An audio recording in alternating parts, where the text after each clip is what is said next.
Hello, everybody. Welcome to Attacking the Darkness. This is episode 13. Normally, I'm usually used to the little wheel spinning around, but the transition disappeared. It just went live. So I was like, oh, there's no wheel transfer. Sadness. I'll have to fix that in post, maybe. Well, maybe. I don't know. We'll see. Anyway, the online role-playing game where the DM tries not to kill the party again. I've been having some luck lately in that, at least. Y'all have been monstrously murdering everybody as we come along. Frankly, I'm a little tired of it. Well, listen here, we're all heroes, man. We're not just your average fucking bar managers. We're fucking badasses. You're badasses with a tavern. Nonetheless, if you tuned in last week, you got to see the one-shot introduction of our newest member for the campaign, Nightly, with Chorus Story. I think that went over quite well with some exciting things. So, if you haven't watched it, it's not important to the campaign, but you can still watch it and see why she suddenly will burst into the doors here in a second. Outside of that, we'll go ahead and say last week the adventuring group decided to save Lord Gralhund from his own manor and his own wife too, and brought him back to the tavern after all was said and done, and they had calmed everybody. The Nimblewright had escaped, had missed out, and they were visited the next morning by the City Watch, in which the City Watch was definitely trying to pin the appearance of Granite and Penelope at the Gralhunds, because if they could tie them to there, they can tie them to breaking the law. Plus, there was also a dead stable boy that they really wanted to find out what happened, but we still don't know anything about that. Except for one person. Gallagher. To be fair, it could have been the people that broke in. The other people. Exactly. I was going to say, yes, it definitely could have been the people that broke in. Gallagher. No, it totally wasn't the people who broke in. It was absolutely the Zentarum who decided to go in and terrorize the That's right, place. yeah. Right now. That's what we meant. That's what we were referring to. Yeah. Which is why your difficulty checks were so low and y'all were so successful in avoiding any issue. And passing a quick, swift move of passing ahead of the skies off to Lord Gralhund to get him out of the city, saved your ass from any more implications. And so, I digress. We start at that point in the morning where the party had just seen Barnabas and Saith Cromley walk out the doors. And I will go ahead and open up the floor to everyone. Nightly, we will introduce you in just a second. Of course. So, Okay, so Granite is still sitting at the table. Granite's still sitting at the table, finishing up eating. Okay. Guys, I'll be sitting at the table with Granite. Okay. I'll be behind the bar as I typically am. You were dishing out beers at the time to Yes, all I the was. City Watch guys. So, you were cleaning up their messes at the moment. And taking the coin that they left on the counter. And taking the coin they left on the counter. Money for the All right. the tavern. Mm-hmm.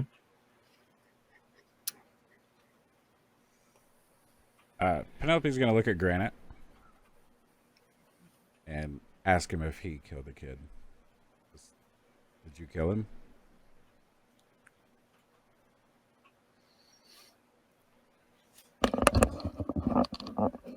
Uh-oh. Can you hear us? I heard you. You heard me, but you Oh. couldn't Yeah, hear. you guys sound a little quiet today. Okay, hold on one second. TJ, did you say something, TJ? Yeah, hang on, let him fix the thing. Okay, there you go. Okay, good now. There you go. So Penelope's gonna look at Granite and ask him, Oh, okay. did you kill him? Or was he dead when you went in there? Killed who? The stable boy.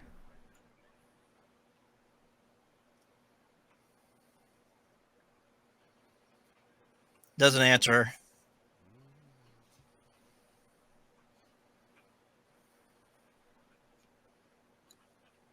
She just nods and walks back upstairs. All right. At that moment, Penelope, as you're starting to walk up the stairs, a dragonborn bursts through the front of the doors. Fourth. Okay. Looking around, do I see the people who fit the description that I was given? You see everybody. You see the group that you had been given the description for. They're all in a state of kind of a miss, almost as if like there's a giant elephant in the room and nobody knew what to say at that point. So you walk in at this awkward silence time. I dismiss it. Are you the keepers of Trollskull Skull Manor? I'll turn and look over my shoulder. We might be. Who's asking? My name's Korith, and the entire city needs your help. There is a thug named Jaxel, and he's recently come across an army of automatons. I fear what he'll do to the city with them. Granite will look up at Nephromax to try to make eye contact when she talks about the automatons. I definitely meet his eye and just raise an eyebrow like, Okay. Grim looks at one of the half-emptied mugs and quickly downs it.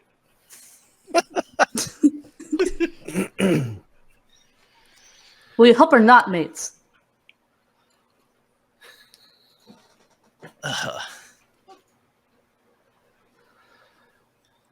elaborate on the situation. That's a little vague.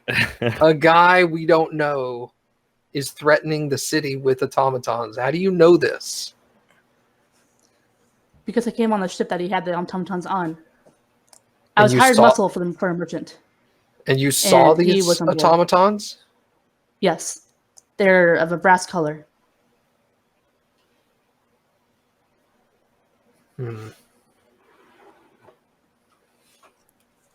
was hired muscle on the ship known as Visetra. And the thug killed the captain as soon as we docked. A thug. Aye, Draxel.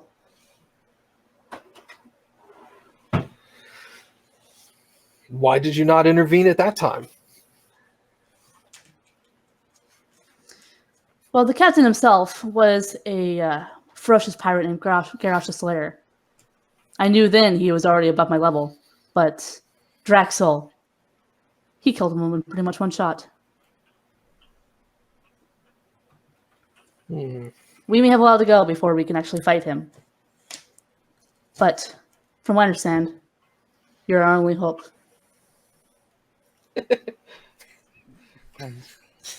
Help me, you're my only hope. Shut up. You barely know what I'm doing here. I love it. I love it. No, it's, No, keep going. Does, This is does great. Korith have fine. cinnamon bun horns? No, she has like a... Yeah, describe your character for everybody. All right, so what you see before you is a black dragonborn. She has like a dark green stripe that goes from like the middle of her nose all the way down her back. She's wearing a dark... Racing stripes. Shut up! Like a leather coat. It's kind of like a captain's coat. You can tell that she's some kind of sailor, at the very least. She's wearing leather armor under it, and you see just barely that she's wearing a golden chain, actually a silver chain. But whatever that chain is holding is hidden under her armor, and she has bright green eyes, and she has two horns that kind of go up and then like kind of go straight back and then kind of go upwards from there. Let's see what else. And she has ear fins that are each pierced with 2 gold earrings on them. And you can see that she has 2 scabbards, each holding some kind of sword. One of them is bigger than the other, but they're outside of that, they're basically the same. Compensation, I got you.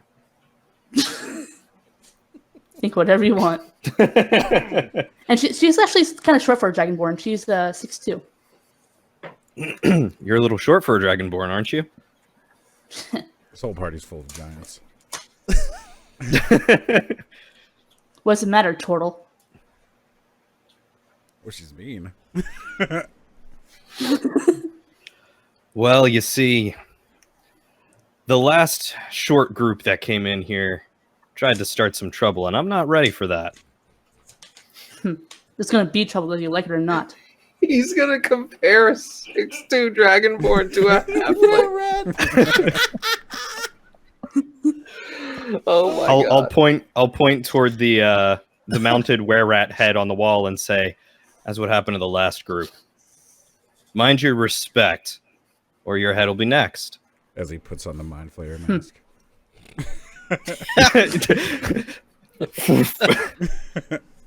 Do I know what a were-rat is? Yeah, you would know what a were-rat is. You've heard of them before. It's Would I consider them tough at all? Or does it kind of seem like they're celebrating nothing? They are. You fought a few of them in your time. One or two of them you seem to be okay with. Any more than that, then they kind of start a swarming effect, and it's kind of difficult to handle. So, of course, he has one mounted on the wall. So, Right.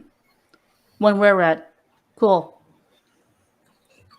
It's like having a mounted entire- rabbit up on the wall. Yeah, pretty much. If we have like 50 of these attacking us, we're screwed. Korth, you recall that you were also sent here by Vajra from the Vajra, Greyhound. right. I'm going Right. to throw you a little bit of bone right there because it's been a while. Might name Thank drop you. to help. Yeah. Yeah, perhaps Vajra was wrong. Now Granite will slowly turn and pay more attention to what's being said. You hear from the top of the stairs. She usually is. You know her. No, of course you know her. She's the one who directed me to you. To Null Bale, it seems. Granted, I think this is more in your wheelhouse. Yeah, so he'll just turn in his chair and address Korth. He'll stand up and then walk over to her. What was it Vajra said to you that we would be able to help you? She said you're the most capable adventurers out over here. I can't. What else did she say? It's been a while. You recall that she said that these are probably the craziest son of a bitches that'd be able to help you. More or less. She told me. Capable, crazy. She more or less told me you're the craziest son of bitches out here. That's exactly what we need. If we have an army of robots coming, then we're gonna need crazy. I'm going to turn and look around the bar slowly at everybody and then make my eye contact back towards Korth.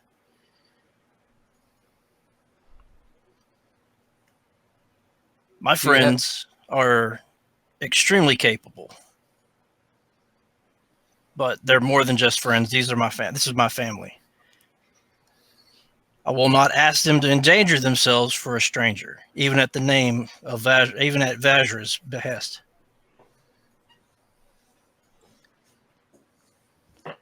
What about the lives of the city?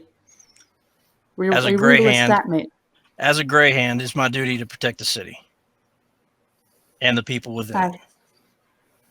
Then you'll help us. Well, help me. I'm gonna, I offer you my services as a gray hand. For the others, I cannot speak.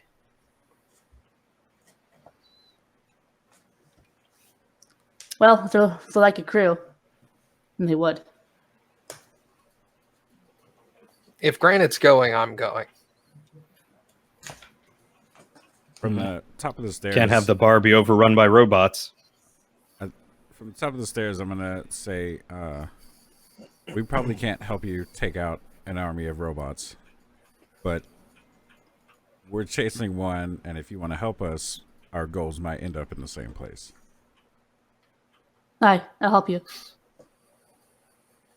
Since we have an alliance then. I used the wrong voice too. Oh, you got to use your little 11-year-old girl voice. You can help us. It'll be great.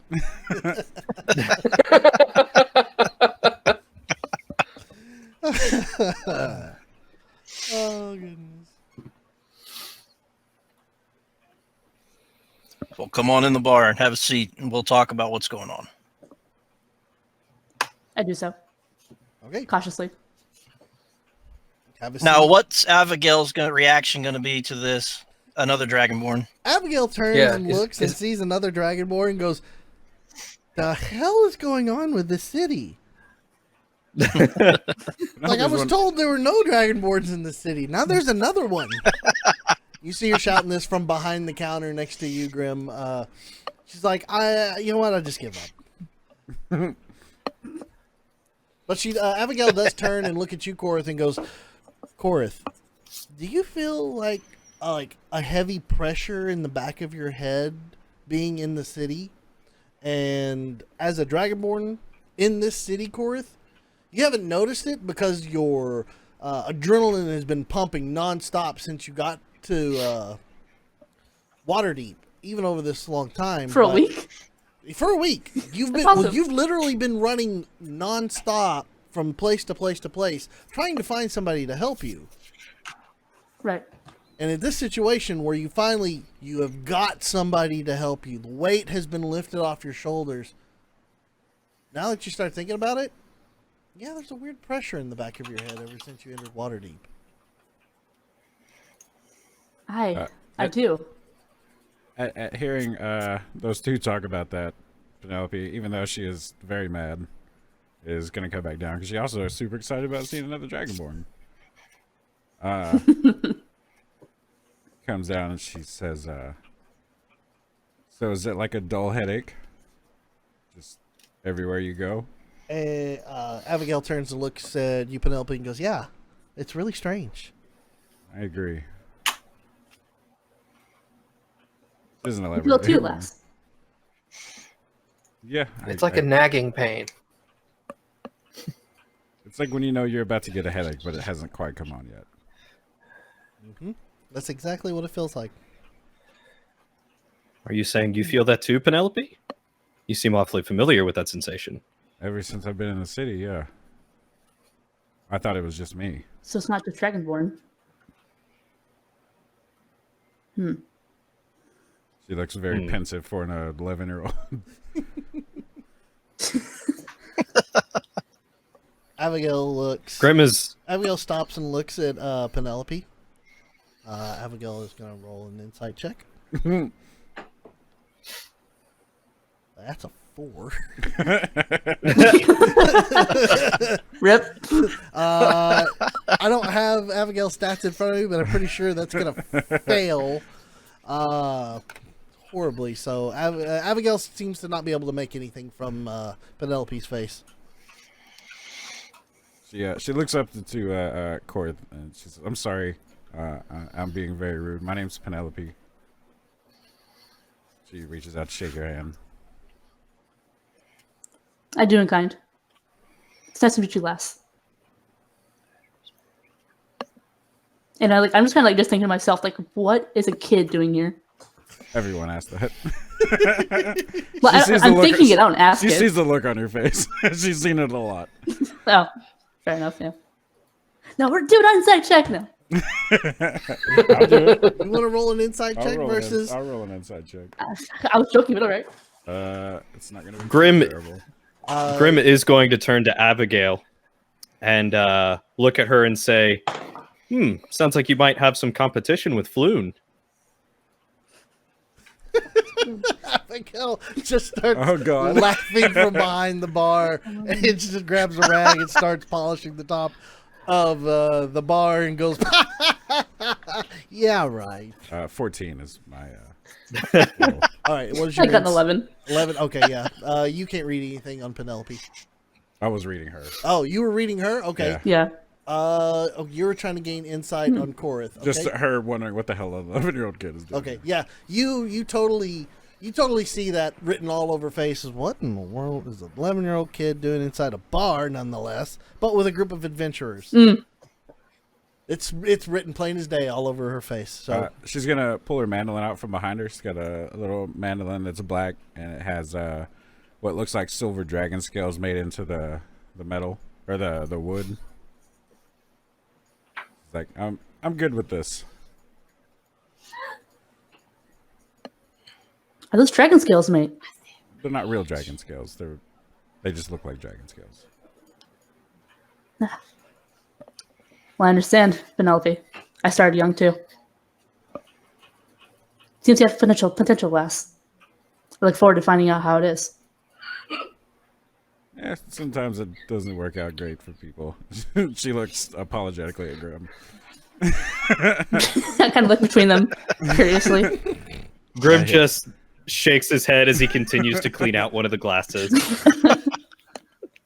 I hit him with a little. A little fireball. smile appears on his face. Well, I guess if we're going to be allies, I should know the rest of your names as well. And I just kind of look to all of them, waiting for them. Oh, she'll point at Grim and be like, the turtle man is Grim. He nods. She nods to him. She nods back, yeah. The little The purple mutual one. nodding. Little purple one is Nephmerax. Nephmerax. The big Ah, angry one is Granite. I'll nod. You met Abigail. Abigail waves. There's a ghost in here too. I'm just not sure where he's at the moment. You see a glass float up in the air. You see a glass float up, and then kind of your dress, your morning gown ruffles a little bit as Lift, you assume, slips by you. Chorus, Chorus you eye see- raises her eyebrow a little bit. Yeah, you suddenly see a Her floating scaly glass. Do they have eyebrows? You Do have a dragon ghost. even have eyebrows? your brow ridges. They have eye Yeah. ridges. Yeah, I raised my eye ridge. Oh yeah, that wasn't a joke. I wasn't being funny. There's actual ghost here. I see. He's nice though. He cleans tables and stuff. Yeah, that's You hear a very chair. useful.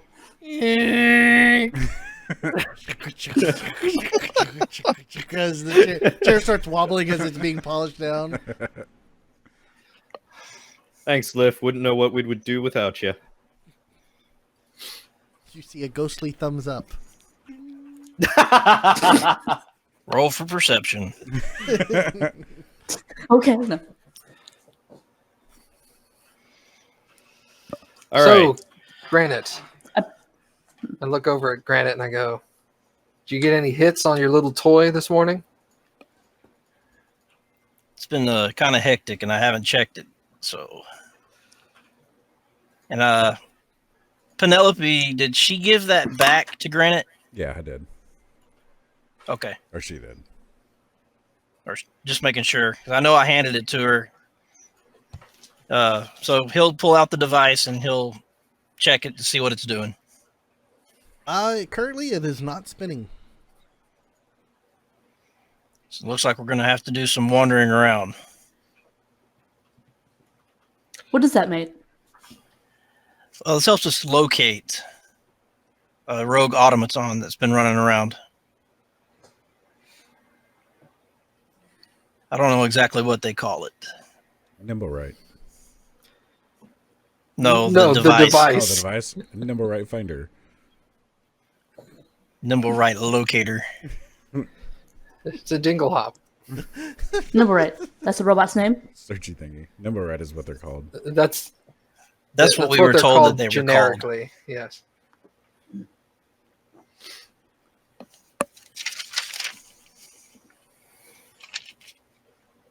So it will see it if it's close, or how does it work? The closer we get, the more activity we'll have on it. It's got a little spinny thing. The more it spins, the closer you are in the right direction. And you see Yeah, there's a little umbrella That's thing right. on the top that spins. Although, if she's So saying we there's got any more nimble, leads, or if she's saying there's more nimble right. Well, we got this from the Temple of Gond. That is true. We can always travel back to the temple to see if perhaps he tried to return to meet with his other nimble right friend that he has there.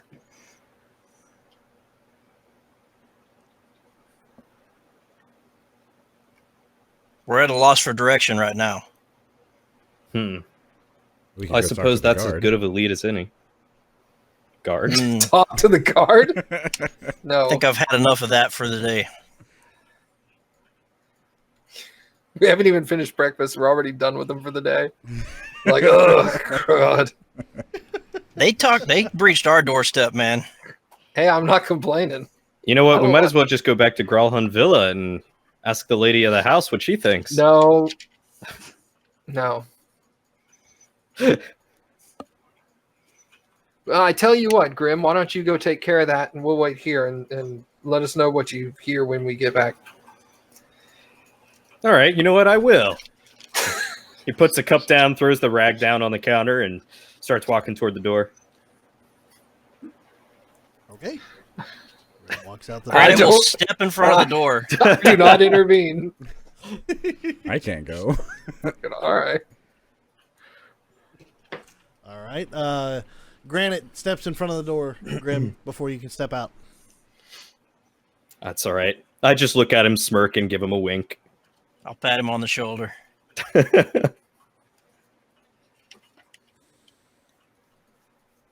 So then what do y'all say? Head back to the temple? See if maybe Nimblewright returned there?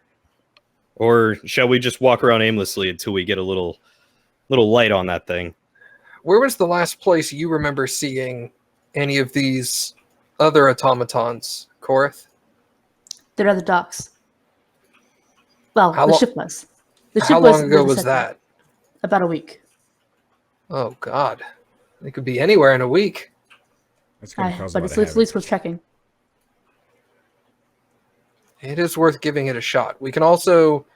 DM, what direction is the Temple of Gonda in comparison to the docks?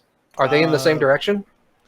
The Temple of Gond is southwest of Troll Skull Tavern, and the docks are very much further south. Okay. Sorry, I'm pulling out my map real quick. So Oh, it's, yeah. it's not directly in line. You're gonna have to go a little bit out of your way to go to the Temple of Gond, but you can circle around from Temple of Gond and then head south to the docks. God, and we're all the way on the north side of town. You're on the Good northeast Lord. side of town, up near the fields.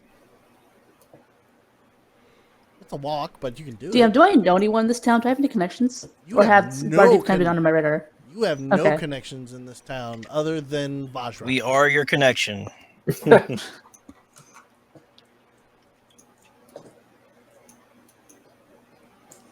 Would I have an idea about what where their underground area would be?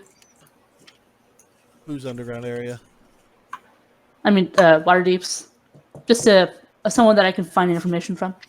I mean, you could always go outside and shake around a few citizens and see what you can find.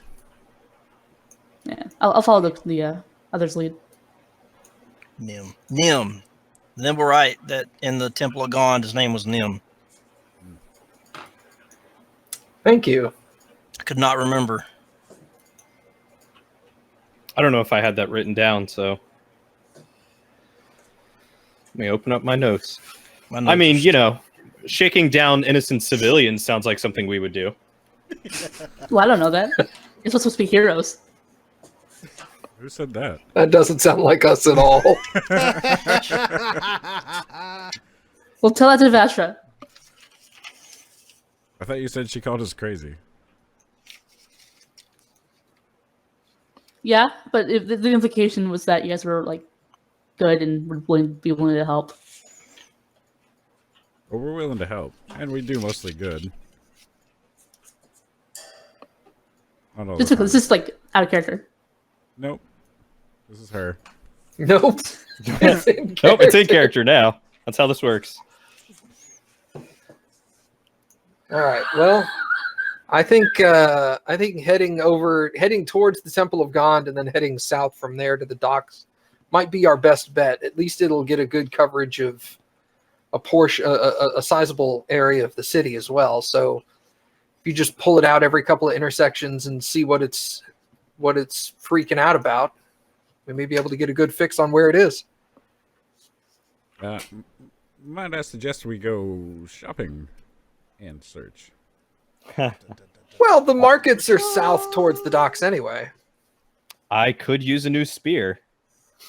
We Just can look always at him. make a couple of stops along the way. I just want to point out that if we go to where there's a large concentration of Nimblerites, we're gonna have a lot of trouble finding a single Nimblewright. Now, is that device only set up for the one Nimblewright, or is it any Nimblewright? And that was my question for the DM: is did we get that information You at the did- time of being at the Temple of Gond? You did not get that information while you were out there because you did not ask if it was specifically honed to Nim Calibrated. or calibrated to Nim or any. So No, because I remember he said that it wouldn't detect him, so he's like excluded from it, so it's not detecting him while we're searching for the other one. true. Yeah, he did say that. Did Okay. say that. But it doesn't mean him being excluded doesn't mean others wouldn't be Included, yeah. included. So So if we're going to make that journey, we do need to make sure we ask that question when we get the opportunity. Well, is the Temple of Gond is before the markets as we head south, right? correct. All right. So, in my opinion, I think we should probably head over to the Temple of Gond, meet with Nim, ask him about. Well, meet with whoever the other Nimblewright was, the one who created the second Nimblewright and the searching tool. Verify whether it just searches out. Wait, is Nim the one we're hunting for, or is Nim the creator? Nim is the one that was in the Temple of Gond Okay, that he's the created creator. his Okay. friend. Okay, so we'll go ask Nim if this thing is only searching out his friend or if it'll find any Nimblewright other than Nim. Then we'll go to the market and then continue heading south if necessary to the docks. Any thoughts? I'm in agreement. Sounds good to me. Any lead is better than no lead. Alrighty then. With I will look it's at good news. Abigail before we leave and ask Abigail if she needs anything from the shop before From we. the store. Hey, You want a Kit Kat? she's not I'm been running to the over to bar in a Walmart. while. You need anything? Abigail turns. It's okay. We won't make it back. Turns back to you, Grim, and says, "I'm all right. Don't worry about me. I'm just gonna stay here and continue watching the bar." She kind of Okay. takes her sword and kind of puts it on the wall for the time being. Polishes it. Okay. With our luck, you might want to keep that pretty close. She turns and says, "Don't worry. If anything happens, I got it." All right. That's to get the total, mate. Granite I'm will sorry? turn to walk out the door. I have to agree with the total. Ah, All right. So you all begin your trek to a roundabout trek, more or less, to the Temple of Gond. I tell you what. For the trip to the Temple of Gond, I want whoever's holding the Nimblewright detector to roll three investigation checks. At advantage.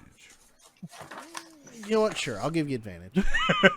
You've got the Nimblewright. All right. You got the Nimblewright Investigation. Yep. So that's My experience from playing a I rogue do is not. always fish But for during them. this trip, I never offer to take the searching tool. detector. Okay. okay. I had an 8, a 15, and a 20. Okay. Hmm. First section, nothing seems to be coming up. Just doesn't spin. Second section, during the walk, no spin. Third section, you're looking at it, just going, come on, come on, come on, come on, come on. And as you reach the Temple of Gond, it doesn't spin. So, you are now outside the House of Inspired Hands, the Temple of Gond. Sounds like a great masseuse. People like, no, you don't see people do that. Oh my But- god! I've got a knot in my shell. Can you help me? You were there How does that outside work? now. I enter the temple. Okay. Does everybody else follow? I'm gonna have. Yeah, Has Grim been I'm here with him. before? That's a good question. Because I don't know if you left me at the tavern for this or if I was autopiloted. No, Because I know think this was you were the at session I I missed. think you were at I the think you were at the tavern. tavern during this time, so this is the first time that you ever walked in. Grim, when you walk in, you're astounded by so many mechanical inventions that are littering the walls, where it's talking about flapping wings machines that mimics that of a bird that they're trying to create flight without magic, and other large tanks where you see one that has like little claws, like a crayfish, where they use Ah, they talk about it being used for underwater explorations and all sorts of things like that. It's just a massive imagination of different machines. And as you walk into the Temple of Gond, you are turned and met with Valletta. Valletta comes down Excellent. and comes down and says, "Oh, you've returned." And Valletta is a bronze dragonborn priest. She goes, "You've returned. Hello." wow, they really are everywhere. Come out of the woodwork. And she looks and goes, "Oh, a turtle. I've never seen a turtle before." I've That's never your cue. seen any creation like this before. She goes, "Well, I'm so happy you're interested in all of the things that we are trying to accomplish. Hopefully one day we will have all of these creations in hand and ready to go." Grim is just in awe, like a kid in a candy store, just like looking at everything, closely inspecting everything.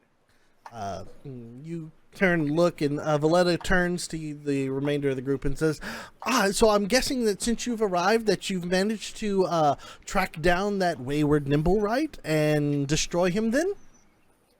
She looks unexpected. Actually, no. Oh, We're actually hoping to interact with Nim again. We had a couple of questions for him to assist us because we seem to have run into some additional complications that may make this more interesting. she looks at you and says, well, what complications? It's kind of a sensitive matter at the moment, but is Nim available to be spoken to? She goes, no, I'm afraid not. Not since the incident. We haven't let him out of his room. And we've taken everything away from him. He's got to learn that he cannot do things of this nature and cause disruptions like this. It's too great. And if word were to completely spread, and we've already been visited by the City Watch a number of times so far, but if words were to spread that this was Nim's misgivings for creating this additional rogue automaton, well, one, he would be destroyed, and two, we would be in dire straits, it would seem. So, he is more or less under house arrest and not taking. Will you allow us to go up to speak to him? No. I'm afraid I can't. But I can answer any of your questions as best I can. Granite, show her the device that Nim gave us. I'll They're gonna say, "Sure, we need." pull it out. Yes, the Nimblewright detector. What about it? Do you know if this will detect? We remember that we were informed that this won't detect Nim himself, but do you know if it will detect any additional automatons other than the one we're hunting for? This will not This one has been calibrated specifically to the one you're hunting. It will not chase any other Nimblewright out there. It's magically attuned to him. So, Okay. if And that was your concern, then let me allay it. Then she looks Excellent. at you and she goes, addition.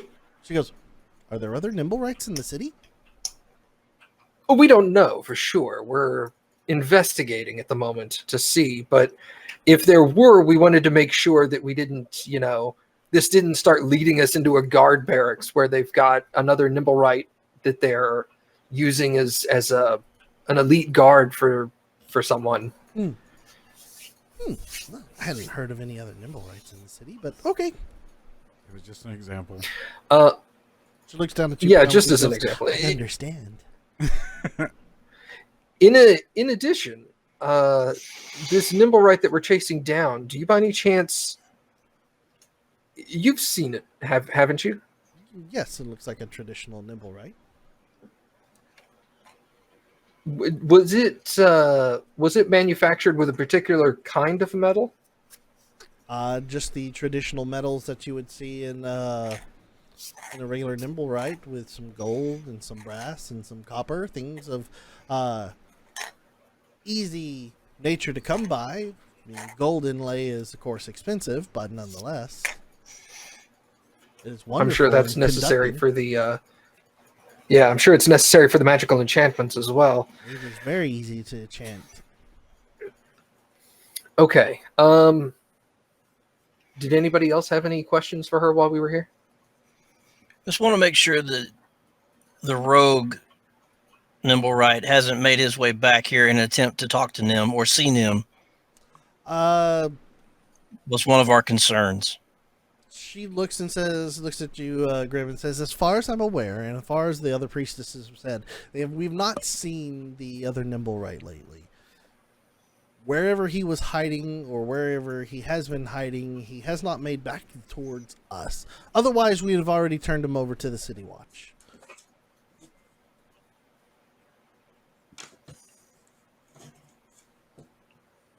I don't have any other questions. I believe so. Okay. Thank you for your assistance. You're more than welcome. Thank you again. And she turns to you, Grim, looking at you're looking at like a little spider tank that was up there, and she goes, that one we're hoping to do next year. Ooh. Keep me updated on this. This looks like an interesting little fella. Well, we will definitely let you know about it. Thank you. You don't happen to have anything that I could use on these, do you? She looks at your hands and she goes, well, you already have claws. So she goes, but what about this? And she goes in towards the back and starts rummaging around, and comes back up with some very shiny brass designed. They're very much a polished metal and brass inlay. It's trying to think of how I can explain it. It's almost like a stainless steel, but shiny, and then brass inlays around, very scrawled and intricate. She goes, we were preparing to work on some enchantments, possibly with working with the Sorcerers Guild. And she's like, I can't, the blue people, or gray coats, or something of that nature. I can't remember. She goes, we would Gray hand? Yes, thank you. We were working on some weapons for enchantment for them, as our mechanical know-how is much greater than theirs. And she hands you over a what looked like tonfas. And she goes, you look like you are the martial weapon type, right? You could say that. And she goes, what do you think about these? And she hands you these tonfas. And these tonfas happen to have a couple of triggers on them.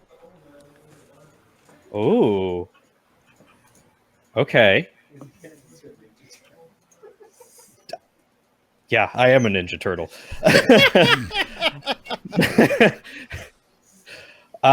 What? I'll take a look at them and look at her warily before I pull one of the triggers and wonder what they do. She says if you pull one of the triggers, one of the ends will shoot out. It's not like projectile. It actually extends outward, and you see a small little electric shock, like bzz, bzz, bzz, bzz. Ooh, like a stun baton. Kind of like that. She goes, we were developing it. The electric shock is very weak at this point in time, so it's not going to do much. But with a little more work, or perhaps some a magical enchantment added to it, it might be of use to you. Fascinating. I would absolutely love to help you test these. That would be great. Let me ask you this. Would you be willing to part with some gold for permanent use? How much are you asking? I would ask, considering it's just more or less I want to get my materials cost back in hand for these weapons.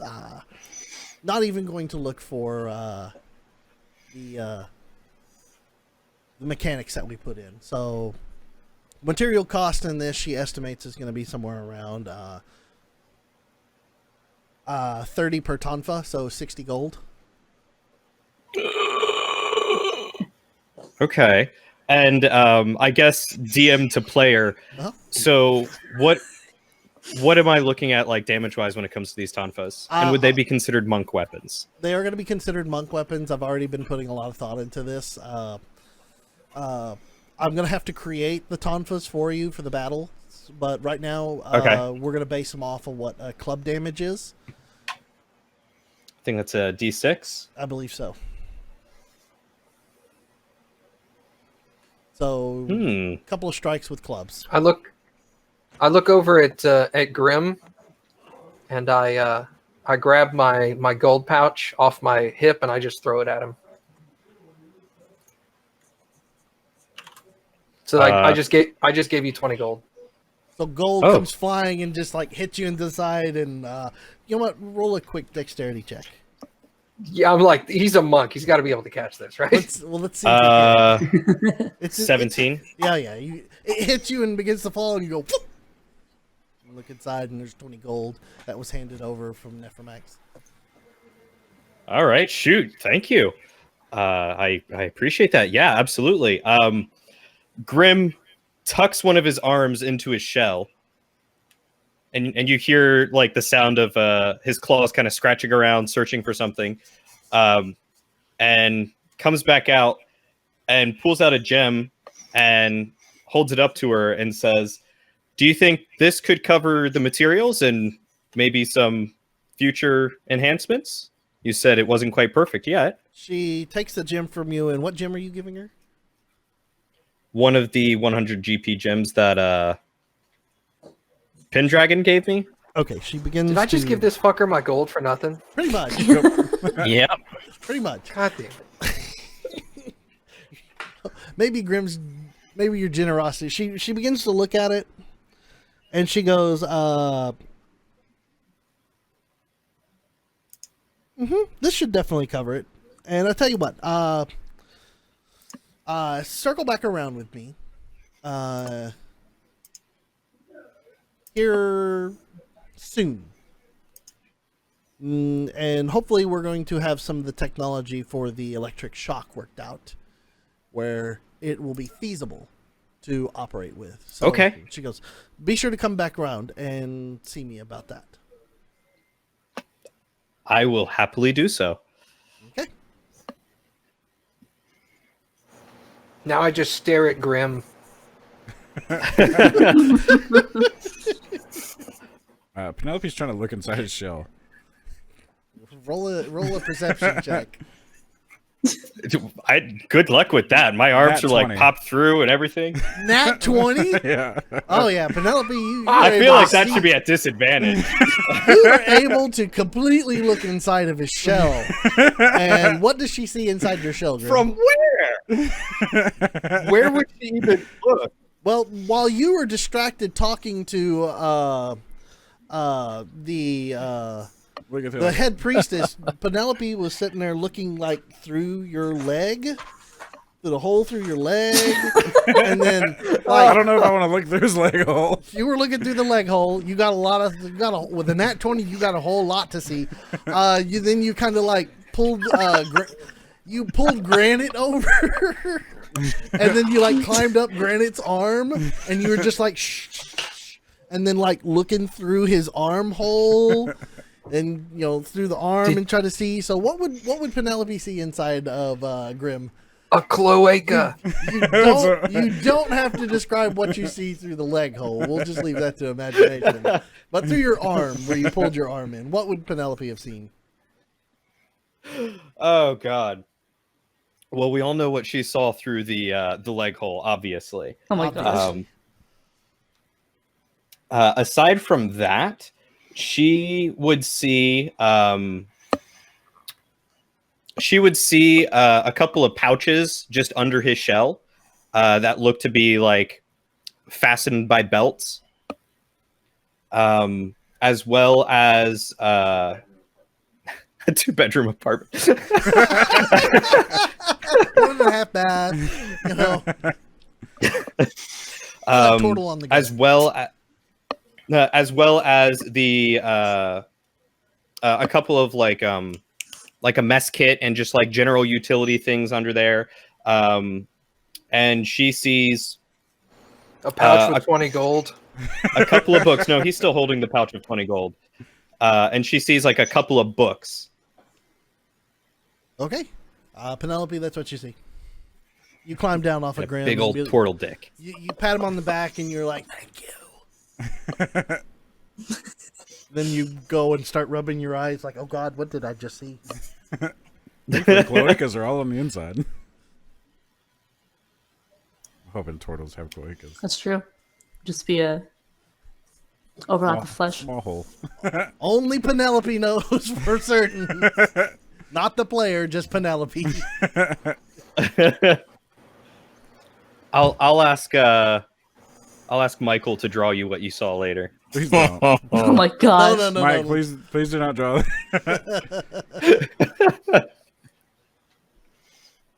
Okay. But yeah, so, she just sees a couple of like utility pouches and some books. Okay.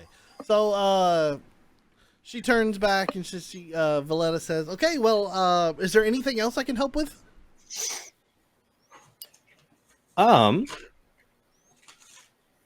Do you have anything that might be useful for our magically inclined friends? And he'll gesture toward Penelope and Nephmarax.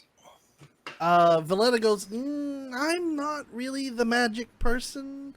I'm more of the mechanical forms, as you can see, for the things that we build here. And then she takes her hands and spreads them wide, showing again all the mechanical creations that they have been working on and working to achieve on.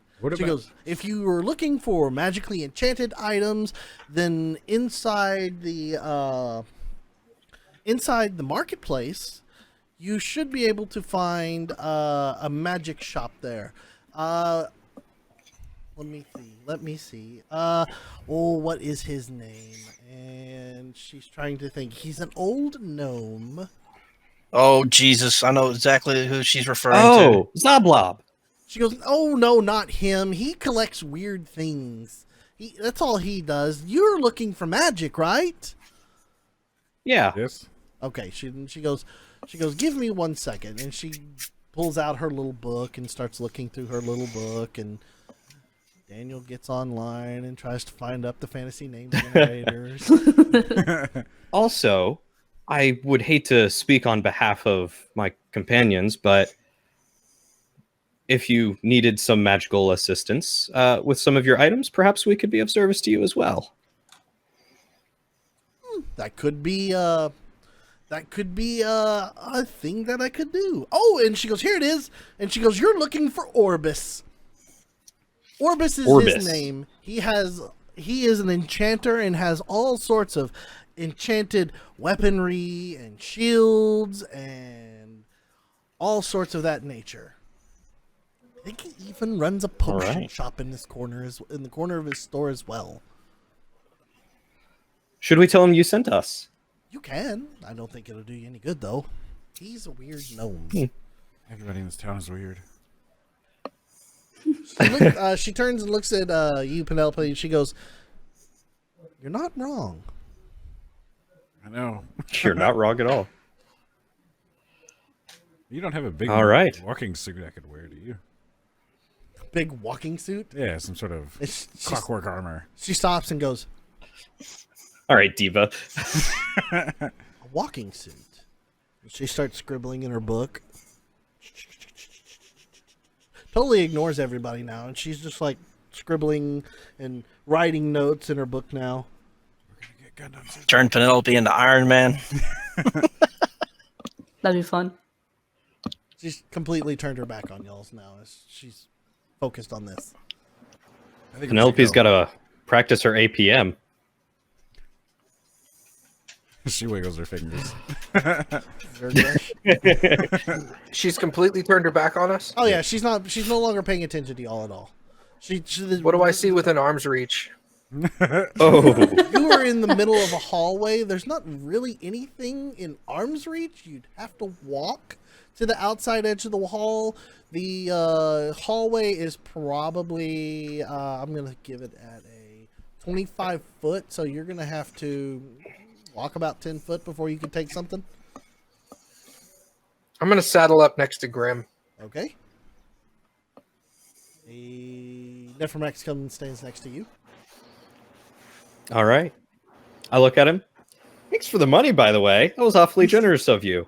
And I will bid. I don't think I ever got her name, but the lady I was just talking to, adieu, Valletta. This one. What's her name? Valletta. She, And I'll turn. she turns back. She turns around and goes, "Oh, I'm sorry. Was there anything else?" And she kind of looks like, "I have totally been ignoring these people. Whoops." I think we're okay, but I appreciate it. I'll see you back in a week, too. Excellent. Sounds good. Thank you. Y'all have a nice day. Thank you. And she goes back to her scribbling. With that, Grim's going to turn on his heel and bump into Nephrax and try to put the money back in his pocket. All right. I need you to roll a sleight of hand check. Nephrax, I need you to roll a perception check. Wouldn't that be against his passive perception? Is he actively looking for him to put it back in? Well, he was already next to him. I don't know. Would you be looking at that gold in his hand at this point in time? Because you walked up to him. I was definitely looking at the gold pouch in his hand. Yes. Then it's going to be an active perception. So sleight of hand versus perception. Come on, Cody. That trademark terrible roll. I've already rolled. That's so high. Okay. Give me perception. 5. Sleight of hand. Come on, 6. Natural 20 Nice. Well, shit. Woo. Okay. plus so, 9, so 29. Okay. So God! here's what happens. Plus Grim. 9! Grim turns and looks at you, Nephromax, and goes. And he holds up that gold pouch. He goes, "Hey, yeah, you're like, I really appreciate it. Thank you." And then he just takes his hand and closes it. Turns his hand back to you, or back of his hand towards you, and then turns it around, and the bag is gone. You have no idea where it went, but he's managed to slip it onto your belt while you were staring at his hand. I just keep giving him the stink eye. Hey, before that, was that acceptable, Grim? Yeah, that's perfect. Just be Perfect. like, Perfect. That's and with that, Grim will just kind of pat him on the shoulder and say, "Tell you what, drinks on me." And he'll wink and walk away. So, just for my reference, did you give me all 20 of my gold back? Yeah, you got all your money back. Okay. And I'll it's mark it on my tied in a thing. neat I little just- bow around your belt. Well, I rolled a 5. I wasn't paying attention. So yeah, You were- I'm sure it is. you were following the hand the entire time, and he just went, "Oh shit, where'd it go?" You're Actually- still convinced he needs to give you Yeah. 20 gold back. Yes. You were still under the impression he still has your gold. Yes. Does Nephmerax keep it on his belt, or does he like tuck it in his robe somewhere? It's on his. No, I it's- have it on my belt. It's on your Okay. belt where you had tied it. That is where it's going to stay until he realizes that that's where it's at. So, if you want to make a general investigation check over maybe the next couple of hours during travel, like you're patting yourself down looking for something, you might be able to find it at some point. We'll figure it out at that How high point. of a passive perception would I need to be able to figure it out later? I'm gonna say you're gonna have to beat 15. My passive will not beat that. Nope, you're gonna have to actively be like, God damn it, where did he? Is it on me? Does he still have it? You'll have to look for it. Well, Honestly, we have to like reach for gold. You can. I'll tell you this much: I will not actively look for it until we get at the soonest until we get to the markets. Okay, so until the market time, you're just thinking, son of a bitch. Pull out a gem, take my gold. Okay, so do y'all leave from the House of Inspired Hands? Yeah, I've turned. I'm walking out. Okay, Granite is walking out. Penelope's already walked out. She's outside playing her. Grim lute. was leading the way. Grim, what? Playing my lute. You're playing a lute. Playing a mandolin. You're playing a lute. I don't have a lute. You stole one from a guy outside. I don't steal. I'm a good person. He left it on the ground. It's Picked not it up. stealing then. It's finding. He's like, "Hey, this is mine. This is my loot." But can you do this? And then she plays the riff from Stairway to Heaven. He looks at you and goes, "No, I can't do that. But I can do this." And he picks his loot back up for you and then begins to play Flight of the Bumblebee. I play dueling banjos on my mandolin. Okay. Free Roll a performance check. Yeah, where's that red dice? It gave me a 20 over there. That's way less than what it should have been. Hang on. What's your performance? Daniel, it does Plus not look 5. like you're rolling dice. 11. I told Yeah. you about that. Look, y'all get over it. I have to roll left-handed We are because my adults. dice tray is right here. I can't put my dice tray on top of the TV. Hey, Lucid, how are we so good at rolling dice? Lots of practice. 13. Shut up. You beat a 13? No, I got 11. Okay. He looks at you and goes, "It's a draw." When she finishes, I'm gonna cast Prestidigitation and cause smoke to come off my mandolin. He looks at it and he goes, "Nice touch. Respect." Fist bumps. Fist bumps. Found it. He fist bumps.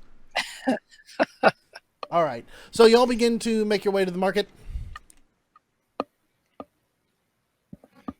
Sure. I'm asking. Yes. Sounds Okay. good to me. Y'all begin Just to following them. We're checking the thing as we go towards the market area. as you make your way to the market, give me 2 investigation checks with the nimble rat detector, both at advantage. All right. Well, there's 21. And that was not 21. So we'll take 21.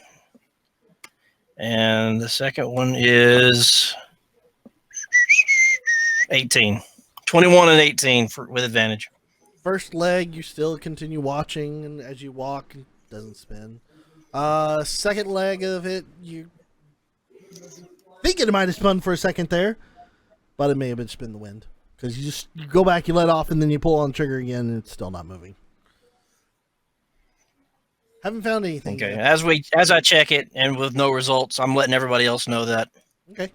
Everybody's aware. You pull into the market. You walk into the market, and bustling businesses, tons of people. You see a very familiar plant vendor that's off in the corner shouting out about his plants. Like, "I'm a plant here. You can buy me, please. What? You see a familiar old lady who sold you the map in the area. She hasn't seen Penelope yet. I avoid her. Y'all are. What would y'all like to do? I'm gonna have crackers flying above Can I us, split from the group? keeping an eye out for any shady Go ahead. characters like looking threatening toward us. Okay, Crackers is flying. Korth, what? I'm gonna split from the group and ask merchants about the treasure of dragons. Okay, so you're gonna ask about the treasure of dragons while you're in the there. Okay. All Yeah. right. You'll peel I'm off. going. Hold on. Just a question. She's peeling off. She's gonna peel off from the group. All right. And if I see, can I see her peel off? Like, does she let Oh, yeah. us know she that just she's walks leaving? right by or- y'all. Yeah, she walked right by y'all. It's up to her to tell let Okay, you I'm- know if she's going to go, what she's doing or not. But she's I'm gonna send my familiar to follow her, and report back to me what happens. okay. You send your little creepy familiar after her. Would I see this? Depends on what it is. No, my familiar is invisible. Yeah. So it's Rude as heck. so familiar. He is has follow- the ability. The invisible familiar is now following you as you go to ask a few vendors. Everybody else, what are y'all going to be doing? Are y'all going to be heading to Orbis's? That sounds fun to me. I don't have any money. Oh, maybe you should have Nephmarax. He's pretty generous today. Oh my god. I just give him really bad stink eye. Roll your investigation check, Nephmarax.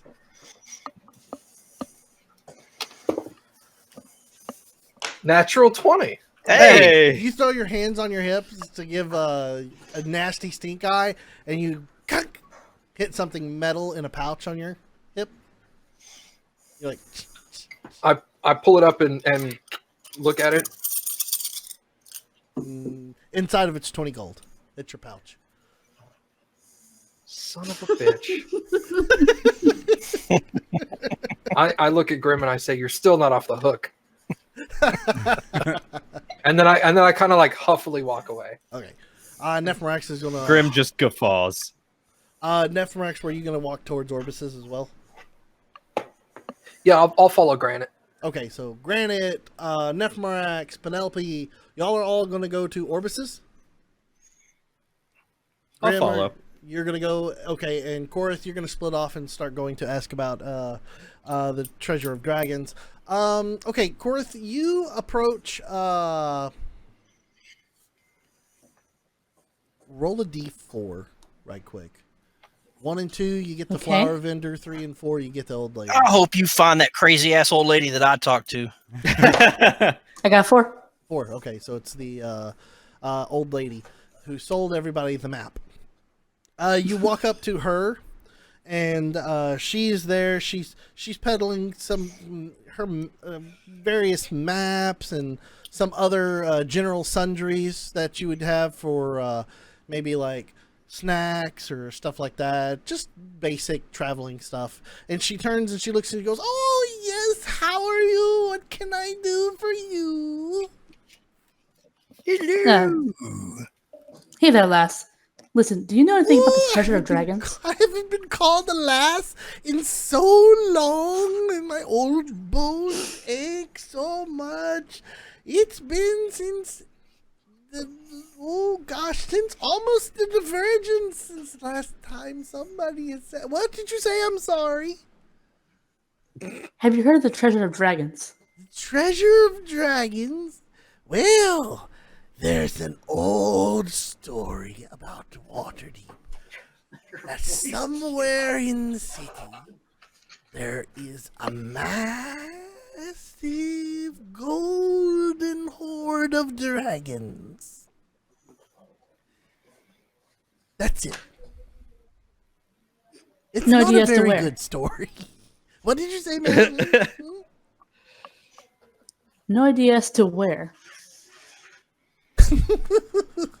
If I knew where it was, do you think I would be here selling in the market? I'd be in the manor Fair point, of lass. Nord Neverember, Open it up with all the young'uns.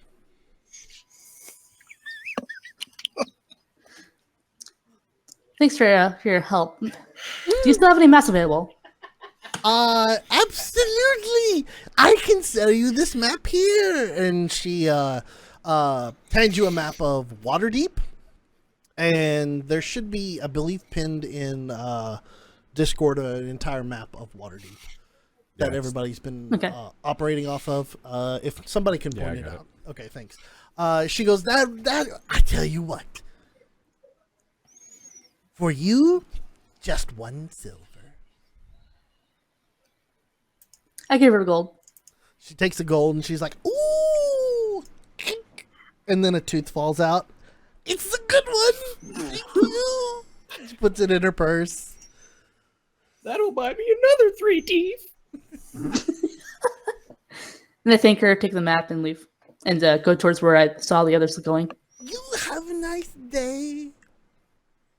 She I nod to her. waves, and you turn and walk away from the crazy map lady. As we're wandering away, I noticed that Korth isn't with us, so I'm gonna cast a message to let her know where we've gone, Okay. so she knows. And inside your head, suddenly a voice, a familiar, but recently familiar 11-year-old voice pops into your head and says, Oh, hey, we went to where the hell did we go to? It's Orbis. We went to Orbis. It's over in the direction that we went. She points. I physically pointed. It's just it doesn't translate to voice. word for word, Perfectly. that is what you get in your head. But I did take note, like where they're heading as I was leaving them. So I'm gonna. I was like, not knowing how they work. I'm like, thanks, lass, and then walk in that direction. I You say, can respond got to it." this message. She doesn't hear me say you got it. Okay. When I said it out loud. Well, I didn't realize that. I just assumed. Okay, we're all good now. Okay, so you circle around and join in. Nephmarax, your familiar saw that entire conversation, and by proxy, if you were in your familiar, then you've seen it as well.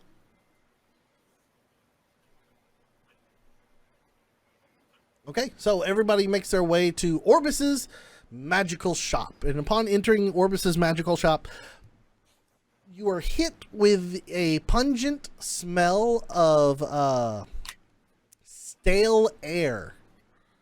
I guess more or less. It's almost as if nobody has opened a window in this facility for years.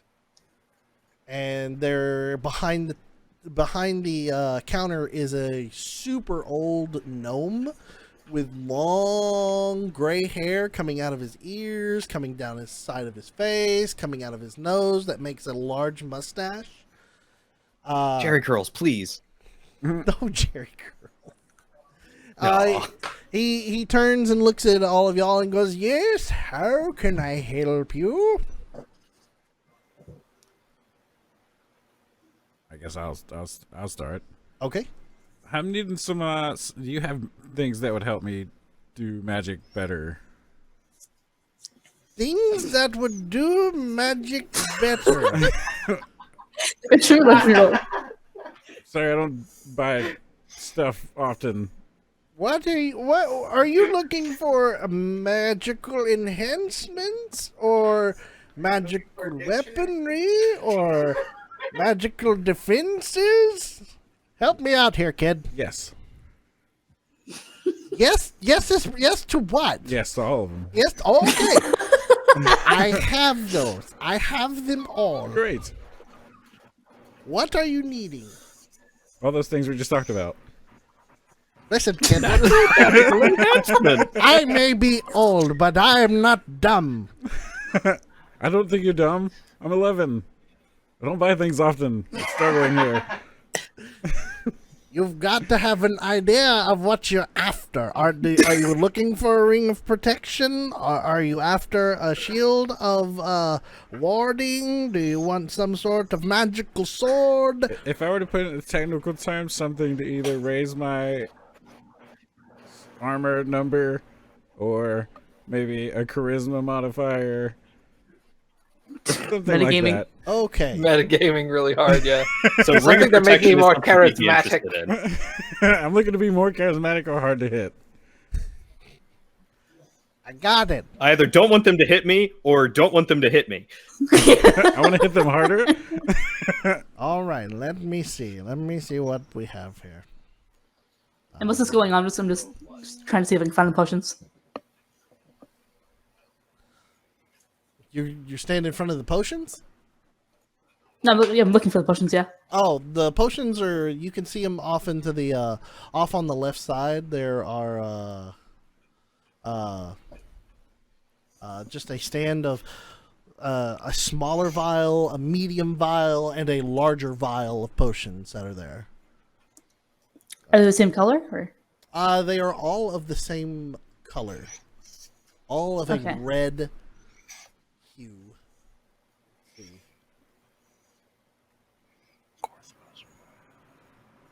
Let's see. Here, little girl, have this blue potion. Just drinks it immediately. Filled with natural magical enhancements. Penelope suddenly has an erection. for little girls. What's that, TJ? Nothing. I'm not repeating it. I regretted saying it when I said it. I didn't even hear what you said. Hopefully Now it it's was that recorded. quiet. All right. So, he goes, "Okay, little girl, hold on one second." He goes into the back of the shop, and and you see him rummage around, and he goes, here we go. And he pulls out a book, and he comes up to the front counter, and he sets it down on the counter, and it's with a loud thud, and he goes, blows it off, and there's lots of dust blown everywhere, and he goes, "How about this?" And he pushes it towards you, and he goes, "This is a tome of leadership and influence." He goes, "This will give you the charismatic capabilities of leading a party." Meta-wise, this is going to raise your charisma by 2, but it would require you to spend 48 hours over a period of 6 days studying the book's contents. Are you serious? Yeah. How much? He turns and he goes, "Okay, this book right here, since it only is available to be read once a century, it's fairly expensive." And he looks at you and he goes, "I don't know if your daddy will have enough money to pay for it." And then he begins Grim looking walks around up in the next to shop, her. and he's like, "Where is your father anyway?" Grim walks up next to her All of and them. puts his hand on her head. He goes, "This book is going to be 5,000 gold pieces." Okay. Maybe we could work something out. What do you mean by work something out? I don't know. I'm 11. Let's negotiate. Nothing weird. What does that mean? Nothing What do you even weird. know? What are you suggesting? I do not what? Okay. That's out of my price range. Okay. And he takes the book and he picks it up and he slowly walks to the back and he puts it away. He goes, 5,000 gold is out of your price range. What is in your price range then? What are you looking? What do you have available to as an 11-year-old girl? Like a gold or 10,000 gold? I'm struggling here with you. Okay. She fishes around in her gold pouch, jiggles around. Roughly 25 gold. I tell you what, here's what I've got for you. And he walks over to the potion table and he picks up a small potion of healing and says, "These are normally 50. I will sell you 1 potion of healing for 25 gold." Shit.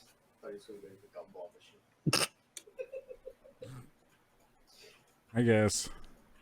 Okay. So I believe it's a it's a minor goodbye. potion of healing for Yeah. 25 gold.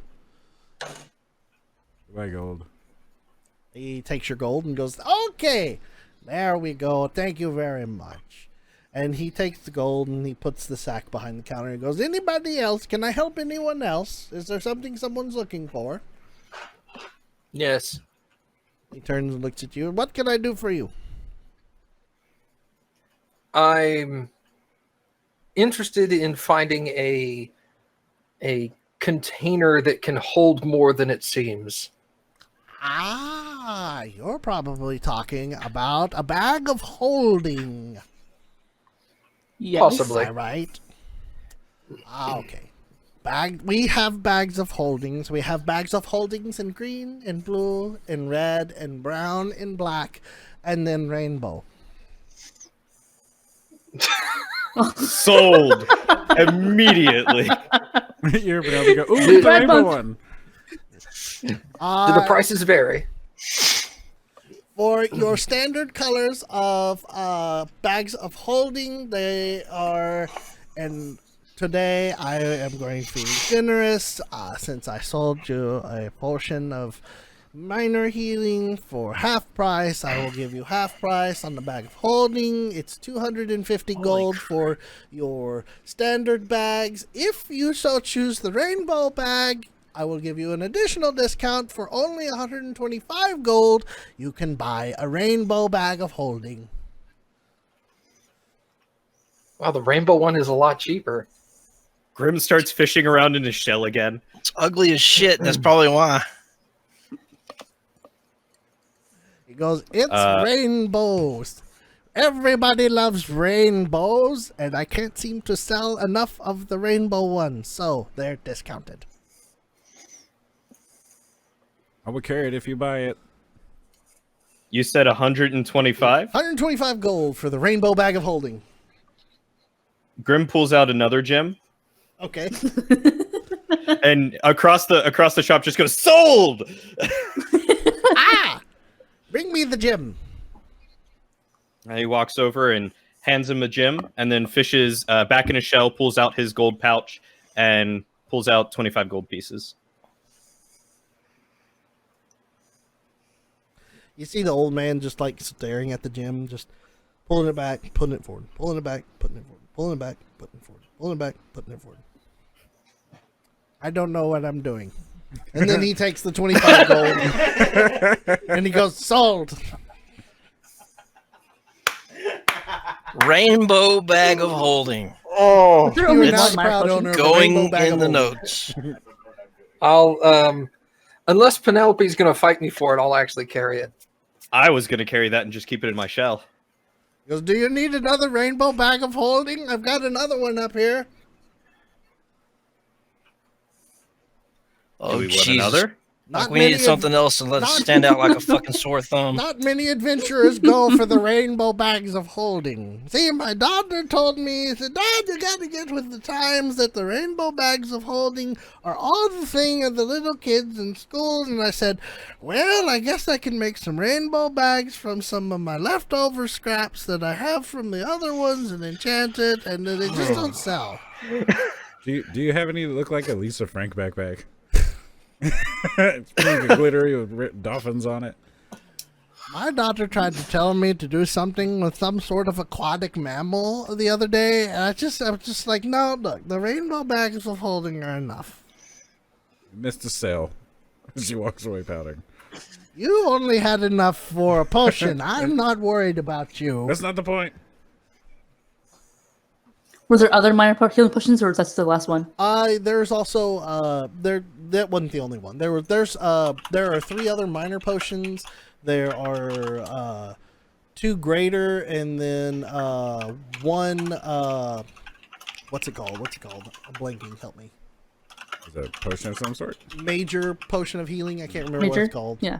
Or superior? Superior. Thank you. I could not think of the word superior. He looks at you and says, I tell you, the greater potions of healing, I'll charge you 250 for. The superior is going to run you 1,000. And that's per. How much per for two bottle. minor? You'll take two minors. You go, okay, that's 50 gold, please. All right, give him 50 gold. Because I'm feeling generous today.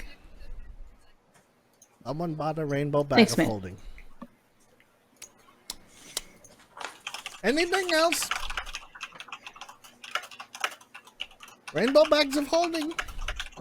He just keeps pointing up on top of the shop. I mean, if you guys want to help split for another one, I can do it. I would help, but I haven't made any money since I've been with you guys. I take all forms of payment. You take music? I'll That's All not a forms form are- of payment. I'll look at Grim, and if we absolutely have to have another one, I can assist with that.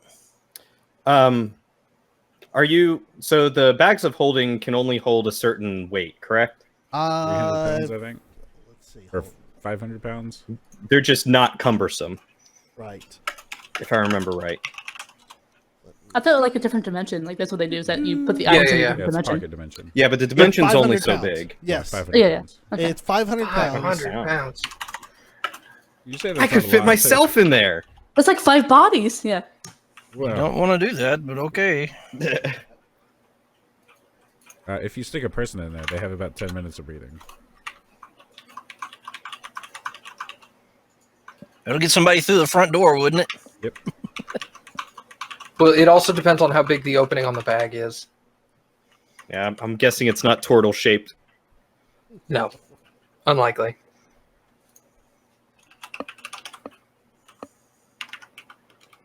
All right. So I'll look at Grim. I'll look at Grim and I'll go. You know, something you could do to make up the embarrassment of me thinking you had stolen my gold. Let me carry the bag. Grim kind of looks at him quizzically, looks at the bag, kind of holds it up next to him, and kind of looks back and forth. If you insist. All right, cool. So you see this dark and brooding warlock that looks always grumpy and angry with a rainbow backpack on. Love it. Love Absolutely D&D. love it. The shopkeeper turns and looks at you as you put it on and goes, "Yeah, good choice." So, anything else? I've already left. Penelope walks out the door. Oh. Apparently, everybody else walked out the door as well. Huh? Oh no! Did we lose internet? Uh, No, we're still on. All right, hold on one second. Let me switch over. We'll be right. We'll be right back. Technical difficulty. Whoopsie.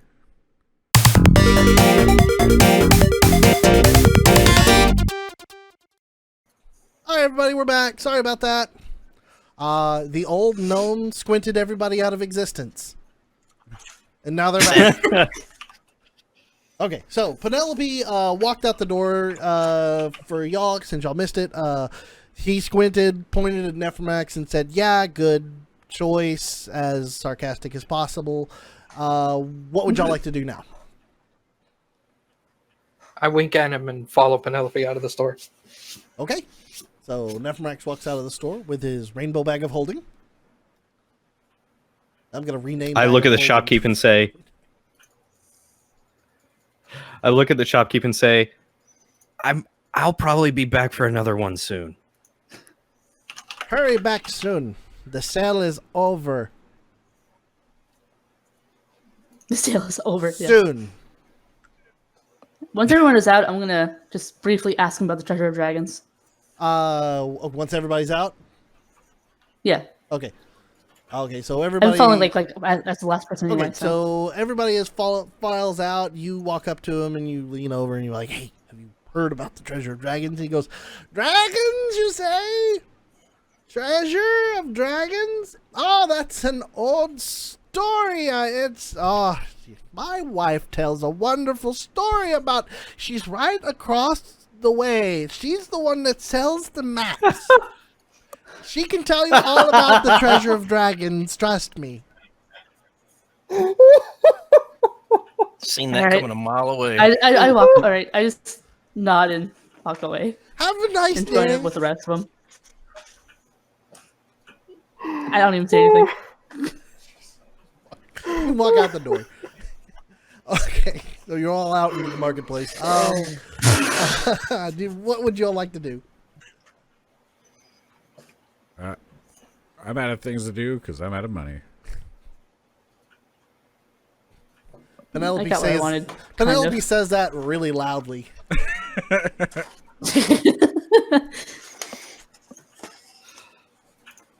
Well, did you try asking Nephmarax for any?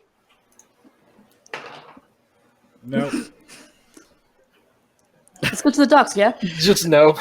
Granite will tell her if she needs anything. He'll try to help her. You have 5,000 on you? I don't, but maybe Okay. one day. My first 5,000 I get, I'll try to help you out. Probably never see that book again. We take a couple of steps away from the store, and Granite stops dead in his track and realizes he has some gold in his pocket that he has not said anything about to anybody else. It's like the bat. It's been in your pouch and it's been like thump, thump, thump because 1,000 gold pieces or 4 250 gold piece bars are pretty heavy. So it's been thumping you in the leg for a while. Makes it Thinks feel nothing alive. of it other than just realized he had it on him. Moment of clarity. How much was it? You have 1,000. 4 250. You have 4 250 gold bars on your person, so you have 1,000 gold pieces. I need to How much try does that to. weigh? I need to try to get that broke down into gold pieces somewhere. Okay, you want to look for a place?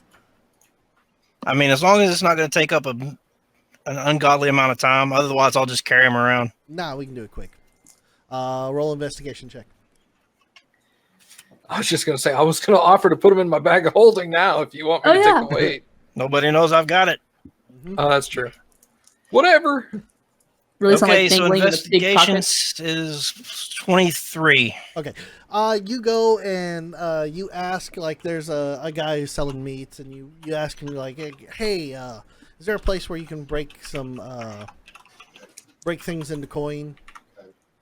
More or less, like, you know, where adventurers would break precious gems and stuff for coin. He goes, oh, I tell you what, if you go over to Orbis's place right there, he's got another little section that's around the corner that will that does services for adventurers like that. So I'll go back inside and spend some time Walk inside. getting that changed out. Orbis looks at you and goes, "Oh, you're back. What can I do for you?" And you explain to him that you're just here to bust down some loot that you had picked up on a hunt. And he goes, "Oh, well, come over here." And he takes his mage's hat off and he sets it down and he walks. He hops off his stool and then he disappears completely from your sight. And you hear pump, pump, pump, pump, pump, pump, pump. You see him crawl up onto another stool and puts on a little, almost like a little accountant's hat. It's a little billed hat that's no top onto it, and you see his shiny bald head pointing out to the top side, and he goes, come on. You walk over So there. I'll make my way over. You exchange, you set the 4 gold bars down, and he takes out his little eyepiece. Just 2. 2. You take out 2 of the bars. Then, and he takes out Just his 2. eyepiece. I want to hold the other 2. and starts. So you Going back basically and drop forth. like 50 some odd pounds of gold bar. Yeah. He's holding one in his hand right now, and he's like, I don't know what I'm doing. I've seen him do this once already, so I'm just waiting. 500 gold for the 2 bars. I'll make the exchange. Makes the exchange, gives you 500 gold coins from he walks into the back to his safe, brings out 500 gold coins. Roll a perception check. Did your name is Safe Cromley? No. Roll a perception check right quick. You said perception? Yeah. 13. Okay, you didn't. Yeah, you safe is just outside your view. Can't quite see it. Okay. He comes back out. He's got 500 gold coins. The bars are in the back, and he lays out bags of 50. So there's 10 bags of 50 gold coins now, and he goes, "Here you go." All right. Appreciate your time, and I'll take the bags, and I'll go and catch back up with Penelope. Okay. He waves. He hops down off his little stool again. Climbs back up onto his other chair. Puts his mage hat back on. Penelope is outside tossing crackers in the air, and Crackers is catching them like a seagull. There you go. I was gonna say you're throwing the bird in the air. I'm throwing the actual crackers. He loves it. So you catch back up with the group. Up with the group. I'll catch up with Penelope and I'll say, "Here you go, kid," and I'll hand her 100 gold, and I'll say, "Hopefully, this is a start." Hands you 100 gold. She says, "Thank you very much." She puts it in her gold pouch. And then Nephromax and Grim, I will also give 100 each. So Granny comes up out Whoa. of nowhere and just suddenly starts handing you 2 big bags of gold and says, "Here you go. Here's 100 for you. Here you go. Here's 100 for you." I'll look at them astonished, and then look at Nephrax and say, "You got someone vying for the generous title." He can have it.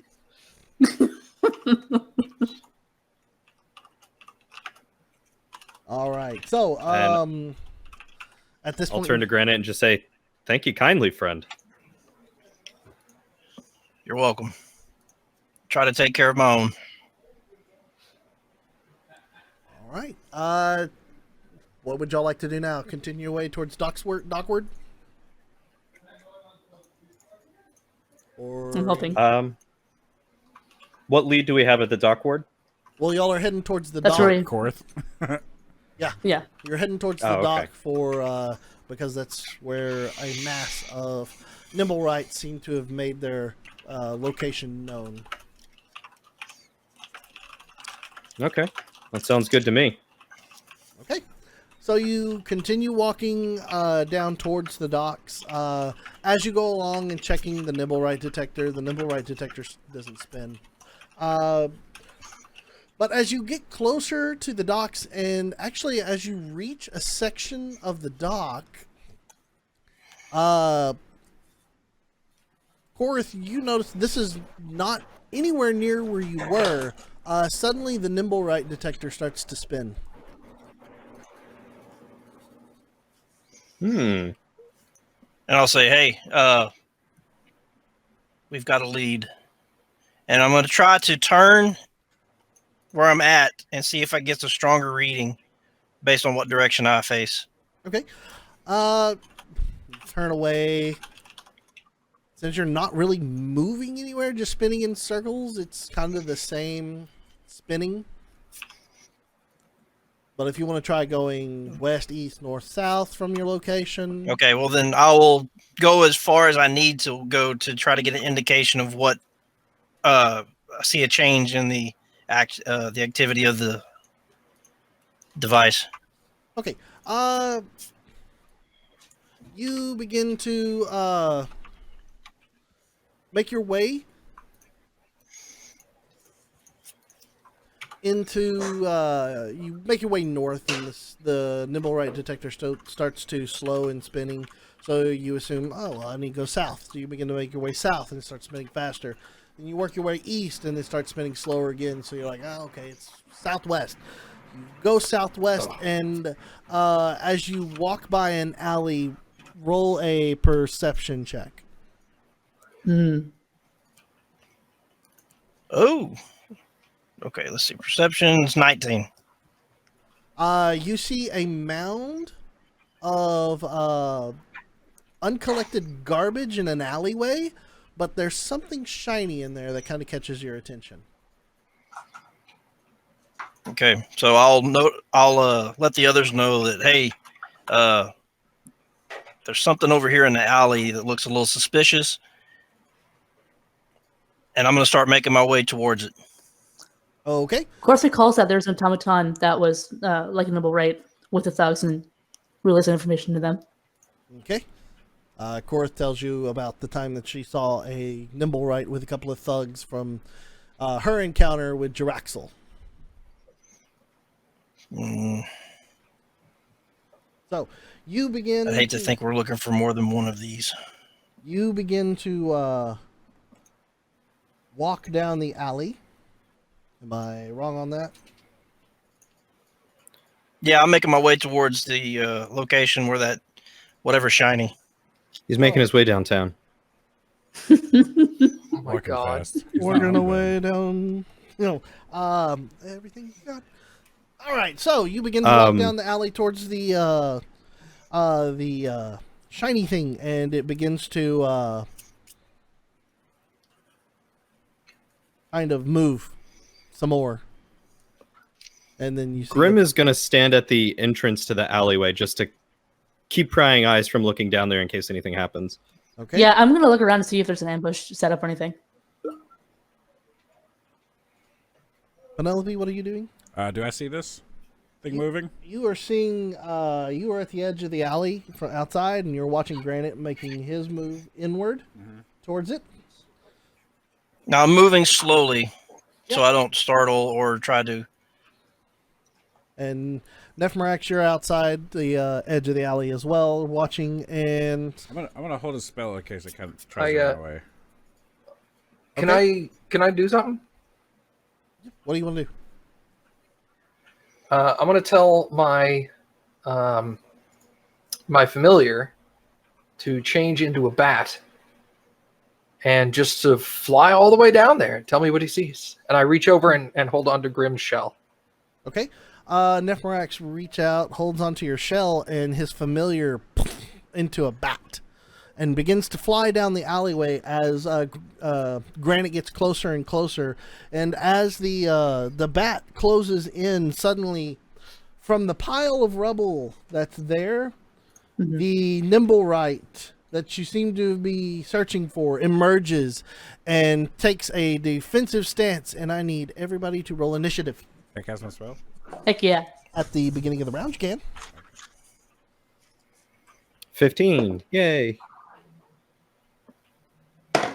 Okay. 20 what, Curtis? No, he'll ask for it. Don't worry. All right. You'll find so out. We need.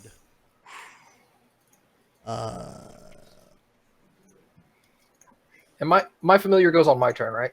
Yes. So, whoops, that's not how I spell that. There we go. I can't wait till D&D Beyond's encounter construction, or the encounter builder is fully fleshed out. They're supposed to add initiative and everything to it. It's going to be amazing. Ooh. Mm-hmm. I am so excited. That sounds All fancy. Nimblewright is going to...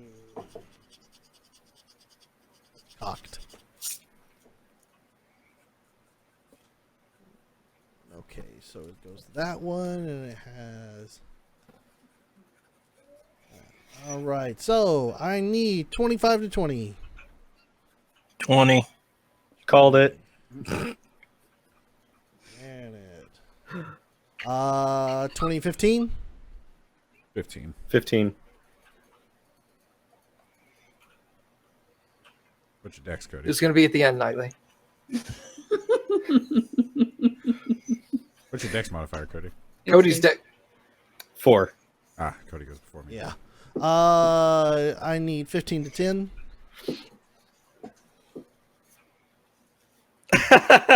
10 to 5. 5. Lord. Oh. 7. And 7. Okay, 7 for Neff. And then 5 for Korith. All Hey, right. quick question for the group and for the DM. Has Korath actually told us what kind of class she is? Nope. No. You have no Nope. idea. This is the first time that you're about to see Well, what goes on. I mean, you saw- guess you saw we'll swords. find out. Okay. Yeah, like you saw both two swords on my sides. So Carrying swords, I automatically assume she's going to be some type of battle hardened warrior. So All right. So you will find out. I I assume fully she's a expect a wizard. fireball. Yeah. Yeah, just She's take a a sword wild out and like magic throw a fireball sorcerer. out of it. okay, Penelope, you were holding a spell. What were you holding? Maximilian's Earthen Grasp. All right. It's gonna just. Shit. What? I think you have to roll for that. Let's see. What? Okay. So, what am I for Maximilian's? Strength, yeah, save. Strength 13 save. Strength 13 save. Okay. Let me roll it up here so everybody can chill. No, fell. Nice. So he takes 2d6. 2d6 damage. Okay. Roll your damage.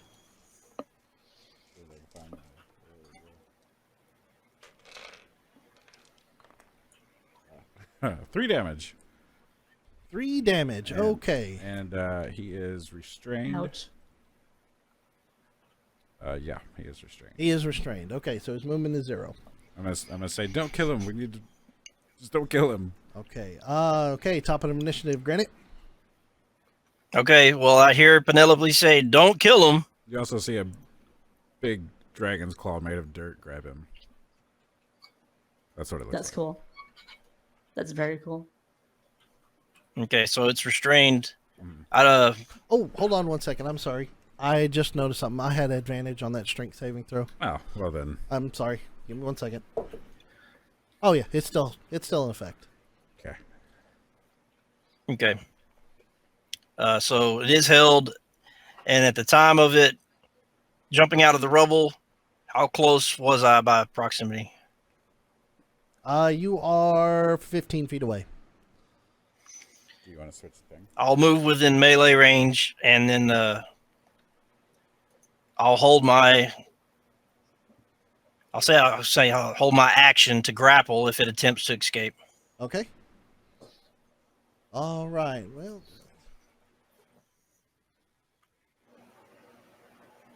All right. So, let me flip over to our battle mat, and then let me change our mat for here, guys, so you can see what's going on. Nice. All right. So, here is the nimble right. You're here, and you made movement towards the nimble right, and you're going to try to restrain him. Well, it's already restrained, so I'm going to hold the action to grapple if it attempts to escape. Okay, so you're going to hold your action for grapple in case it tries to break free. All right. That's your turn then. If you have any bonus action that you wanted to do. No. Okay. Grim.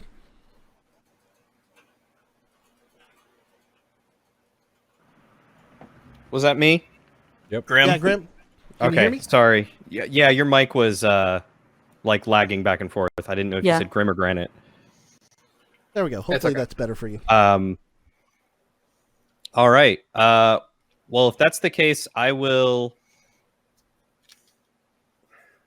If I look down the alleyway, is there a way that I can get on the other side of the nimble right to keep him from running further down the alleyway? Let's see.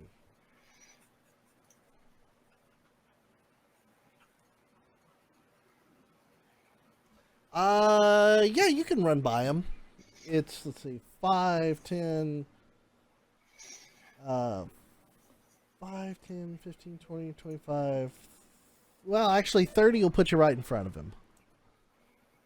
I've got 40.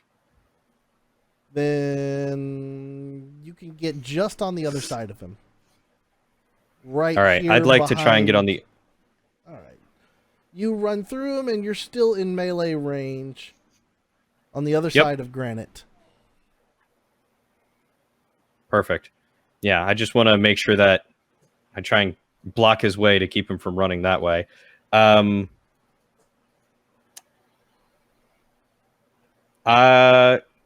I would like to go for his legs and just try to break his legs to keep him from running. Jesus. You're gonna try and break his legs. Okay. All right. Yeah. Roll an attack. Okay, so you're doing a called attack then. Yeah, just sweeping All for the right. legs. Okay, so you're going for the legs on a called attack. For limbs, it's a +2 to their AC on the attack. So I need you to roll an attack, and their AC is +2. But if you success, you could do some damage. Wouldn't it be advantage that- since he's flanking you? What? Or It's taking not an attack, flank. never mind. Yeah. That's going to be a 23 to hit. Still, it's restrained. It's not advantage 23 anyway. to hit. Okay, 23. All right, 23 will hit. Awesome. Do we have an Well, advantage since he's restrained? It's true. You do have I'm advantage. sorry. You want me to roll again? You can roll and see if you can get a Natural quick 20, natural maybe. 20. Yeah. Nope, another 17. You've already hit anyway, so roll damage. That's going to be 8 points of damage for the first 8 hit. points of damage for the first hit. So that's gonna take to that. Okay. You take your claw and then- swipe at his knee, and you pull some of the metal and shielding off on his kneecap for where it is. It seems like the hinge has taken some damage there. Probably gonna reduce his speed by 5. All right, I'm going to hit him again. All right, hit him again. Roll advantage. That's a 15, and that is less than 15. That will miss. Okay, So your second. that'll be my after turn. After seeing that, second time you try to swipe at him, he pulls his leg inwards, and you just miss. That's Grimm's turn. Penelope. Well,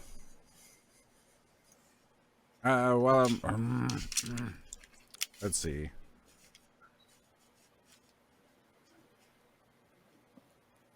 I'm gonna squish him Okay. a little more. He has to make another strength save. Another strength save. Get the advantage. Squish. Is this a spell called Squish? Pretty much. That is 7. It takes 5 damage. 5 damage. As I have a free action, I want to ask Granite if this is the right one. Yeah, go ahead. You Hey, turn to Granite and ask. Is this the right one? Are we sure? So I'm checking the device. Spinning. Like aggressively fast? Yeah, it's spinning. Okay, great. Okay. That's all we got to go by, so I will assume that this is the one. All right, Penelope, that's your turn. Okay. This is the nimble right. Oh, go ahead. I was just say all my damage is non-lethal. I don't want to kill it. Okay, that's fine. Let's see. Now it is the Nibblewright's turn, and he is going to. Oh, you know what? Hold on one second. Who's landed attacks so far? Me? Yours. I have. What damage? Your claws were slashing, right? Claws I do believe they slashing could be damage. either slashing or bludgeoning, Piercing? depending on the way that I punch. Okay. So, and you had the damage on that claw attack was what? 8. 8. Okay. Your claw attack didn't do as much damage as you thought it would. It thought it had done. This is my bad. And the grasp, was that bludgeoning damage? Yeah. Okay. And you did how much bludgeoning damage on that one? Was it 3? 5 on the second one and 3 on the other one. 5 and 3. So 1 okay. and 3 or 1 and 2 something. Okay. Okay. So yeah, the damage didn't seem to do as much as you thought. You still reduced his speed by 5 with your attack on the knee with a successful called shot, but it's still his speed is lowered by 5 foot. So 1 less space that he Okay. can move. But he doesn't look like he took as much damage from those attacks. Gotcha. Okay, so you would say that my attack was then a slashing attack? Yeah, if it was slashing, piercing, bludgeoning. Okay. If it's claws, then it's probably slashing. Yeah. Okay, so, all right, he's going to try and break free of the grasp. And that is 19. Oh yeah, that'll pass. Okay, so he busts free from the grasp.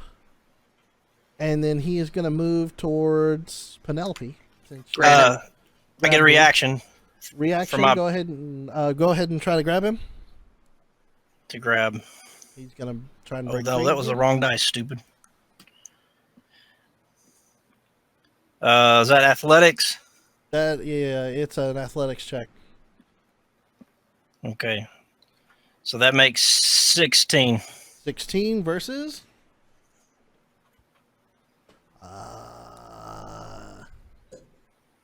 24. You try to go and grab him, but he is just too slippery, and he breaks free. Grim will also try and grab him. 20, 25, 30. I don't think you can grab as a reaction. You can take an attack. No, I was He was- holding a grapple. Yeah, Oh. grab Yeah, he is was holding an grapple. action. So Well, you then can I take will your punch him attack of again. you take that attack of opportunity on him. Ha, that is 10. Yeah, you miss. You go to swing at him again, and Yay. he just boop, boop, boop, boop, boop, boop. Just whoop, boop, boop, boop, boop, boop, right by you. You just completely miss. And he makes his way all the way up to Penelope. In fact, he's gonna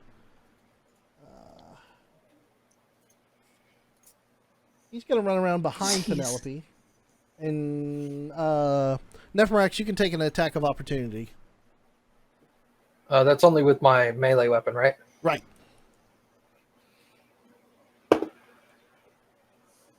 That is a 10. You miss. You go to take your mace and swing at him, and just duffs it into the dirt, and he just jumps over, and he's behind Penelope now, and that is as much as he can do at this point in time. So, Nipmrax, you are up. All right. I cast Hold Person. All right, so you will turn and cast Hold Person against him, and that is a save of 14 Wisdom. Wisdom, 14 Wisdom. Okay. Let's hope he's not very wise. He's mechanical. He probably isn't. You begin to cast your spell, and your black begins to seep out of your orb onto the ground and begins to crawl its way across the ground and spiral up his legs and into his body. He looks like he's perturbed for a second, but busts free and with a natural 20. So he is broken free from your spell attack. And you have a Okay, bonus I action. I will move into range, into like diagonal 1 square, so that I'm adjacent to him. You want to be in melee range? Yes. You were No, standing no, next over 1. this way? I want to be What? underneath him. Oh, you want Diagonal. this way. There you go. Yes. There you go. Yeah, there you Okay. go. There you go. Yeah, I want to move diagonal. I don't want to be diagonal to him. Okay. Okay. Okay, so you take position, and that was your turn, I believe, now? Unless Yep, you've got a that's bonus action you want to do. I can only do 2 weapon fighting, which I don't have a second weapon. Okay. That's your turn then, Korith. All right, I'm gonna get within diagonal with him in a straight line. 5, 10, 15, 20, 25. God, your All right. mini is huge. You are in melee range with him. Well, I want to be melee range with him just yet. You are not within I want to melee be at range. least one. You are yeah. 10 feet away from And him. then Oh God, I'm dead. All right. So I can use my breath weapon now without hitting anyone else, right? No, you would actually hit Penelope In the diagonal? It's just in the line. It's a straight line. Oh, it's a straight line. I'm sorry. Yeah. I thought it was. I thought Yeah, it was it's a 5 foot cone. straight line. My bad. Straight line. No, you're good. You can hit him. All right, then I'm gonna try to get some acid on those feet to melt the metal and hinder him more. Okay, so are you doing a called shot at his legs? Yep. Help his joints. And it's Okay. actually Saving throw. No it's natural ones. a No natural ones. it's actually it's a DC save. It hits automatically, I think. Okay. If he saves, 11 dex. then okay. Here's the. It takes half damage. If he saves, there's no additional damage to his movement. If he fails, Okay, right. then there will be additional damage. It'll slow him down some. Okay, since it's a called shot. And what's the DC save? 11 dex. 11 dex. Okay. 14. He saves. Okay. So he takes half. All right, I'm damage. gonna go up to him. All right, Lucky I should actually robot. do this one. Roll your damage for that right quick. Yeah. All right, it's different dice. Someone fell. That's one. I'm not using that. 6. 6 damage. One of them was actually a 1, like the one I rolled again. Okay, so is it you rolled So total you take 6? 3. So I take 3 damage. Yeah. Okay, so he takes 3 damage, and now you're going to move into melee. Yep.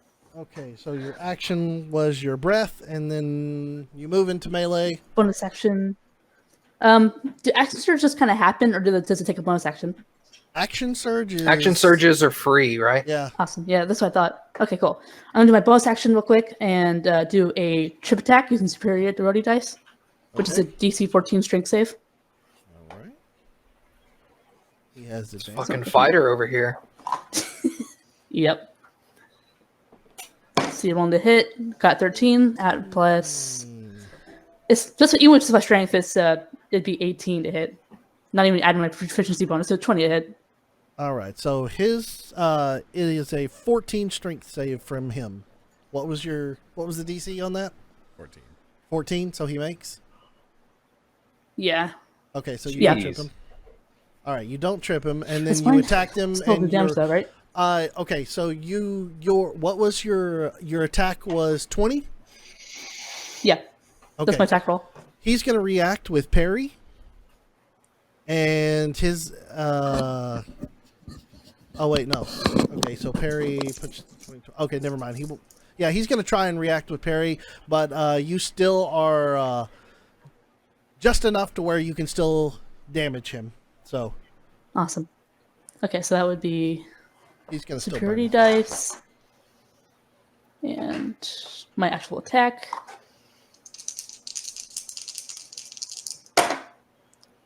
9.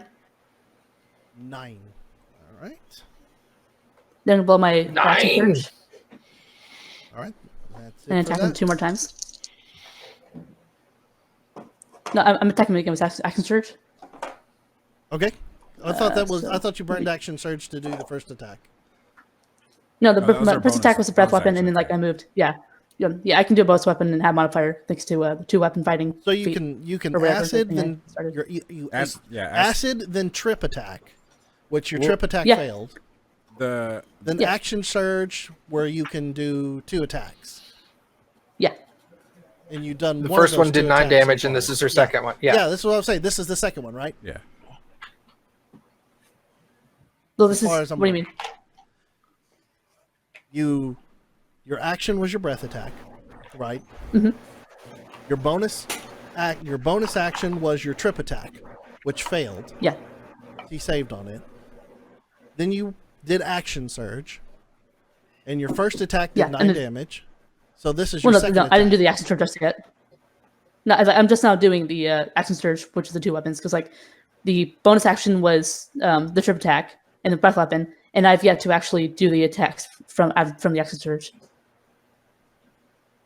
Okay, so you get an additional attack from the trip attack? No, I get would additional have attack from the action surge. So like, because like the trip attack is like actually attacking and then using superiority dice on top of that Yeah. to make it a trip attack. It's basically like adding smite to a paladin's It's like Okay, yeah, it's like adding an effect to the attack. I've got to catch up on my fighter. Yeah. I got to catch up on my fighter. Yeah. Okay. You spend a point to basically like how sorcerers can do stuff to theirs after they do stuff. Yeah. Well, It's like a grit point or something. Something like Yeah, that. yeah, that's a good point. That's what it's based on. Yeah. I've got to catch up on my fighters. Okay, go ahead. All right. So first attack. Fighters can do so much shit, dude. I know it's awesome. Way too much. 17 to hit. 17 misses. Misses? Misses. Well, shit. All right. Fine then. I'm gonna do another one. Gosh darn it! Hold on.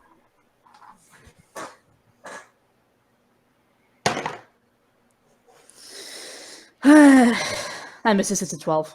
Misses. He seems to be quite dexterous. Great ass Dodges your attacks. Okay. Seems so to be nimble, right? Yeah. surge. All right. So that's your turn. Corey. Get out. That is so much cooler. Oh well. Granite. All right. Well, Granite just watched a little son of a bitch run by him, so he's Yep. going to turn and try to catch up. 5, 10, 15, 20, 25, 30. You have 30 movement? Now, Your party has surrounded him more or less. Except for the backside. You can there's some rubble you can break through if I through this can building. I see through, is there a way to get through there? Can I see that there's a way to get through there? From here you can go there's an opening, a large opening in the wall, just plenty for you to just run through. But you only have 5 more feet of movement as far as I remember, right? You only have 30 foot? I don't have the Yeah. character sheets up in front of me. Okay, so there is 30. And you have a wall blocking your way at the moment. So you can't do any ranged attacks. I'm not trying to do a ranged attack. If anything, I'll have to dash to catch up. Okay, so you want to go ahead and dash around the backside? I'm going to dash and try to flank him to give somebody else advantage. All right, so 5, 10, 15, 20, 25. You're Yeah, I was flanking gonna say with Korath. diagonal to. You're Korath, flanking with yeah. Korath. That's fine. Okay, Grim, it's your turn. I'll go ahead and run up to him as close as I possibly can. All right, so 5, 10, 15, 20, 25, 30, 35, 40 foot of movement, right, for normal? Yeah. Okay, do you want to dash and move the rest of the way up to him, or do you want to hold there? Oh, okay. So there's a wall there that I can't get around. There is open space as you can run straight, but there's a wall to your, just kind of off to the front right of you. It's hard to see, but there's How a tall wall is it? that's- it goes all the way up. It blocks view. So it's not at least tall like enough to 6 or 7 feet acrobatically tall. jump over, huh? It's too tall to jump over. Unless you Yeah. can perform you know what? I mean, you can try to go over it, but right now you're out of movement. So if you want to use your movement and then vault over that wall for flavor, I mean, go for it. But right now you're sitting at 40 foot where you sit. And you've got a clear run. I in front of you. will. Yeah, I'll just go up and flank the other side of him to keep him from moving to get away. All right, you're flanking with Nephmarax. All right. Granite, that's yours. Grim, that's yours. Penelope. Okay, I want to bring my claw over here and I want to put it around it, but not grab him. You want to bring it over to? Just like, or not like, well, it's threatening anyways. It's a freaking giant claw, but just there. And I want to be, I want to use my action. I want to be like, we don't want to hurt you. I'm sorry. We're bad at social interactions. We just need to talk to you.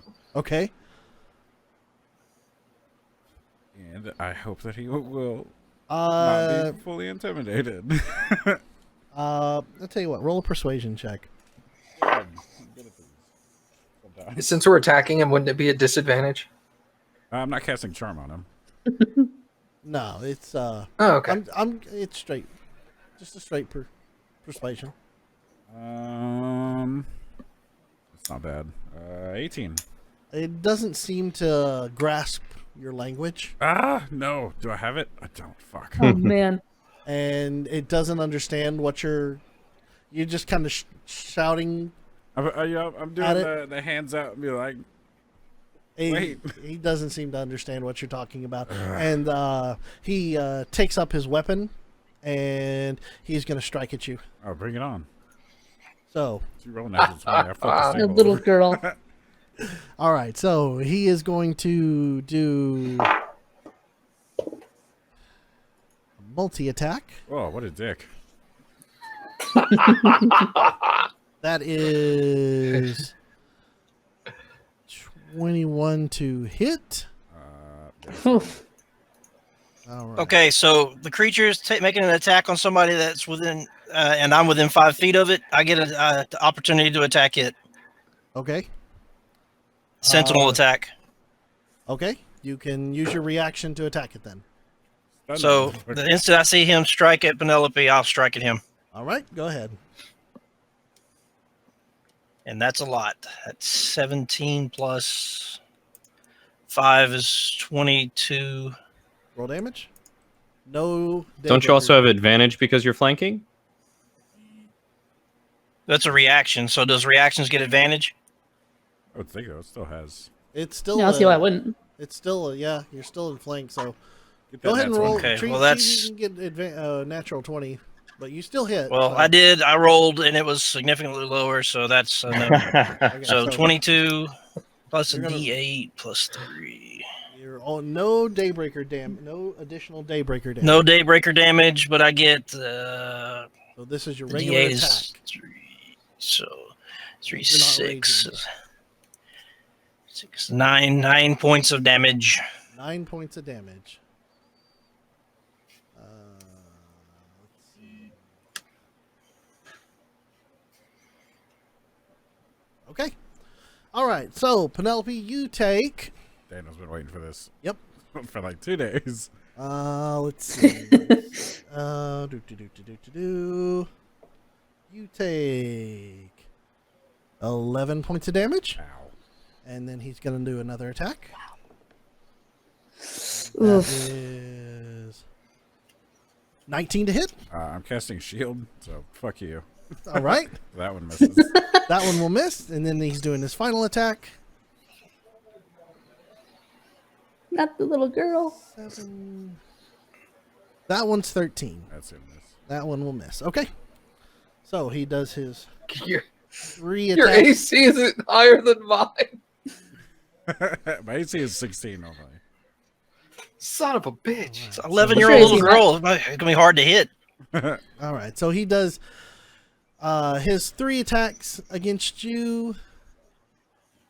Oh, you know what? That damage that you did was non-magical. That was a bludgeoning from that, But it's a magical weapon. but it's non-magical damage. Oh, I thought it was just, it's a magical weapon. It always No, is. the extra D8 is the magical part. Yeah. Okay.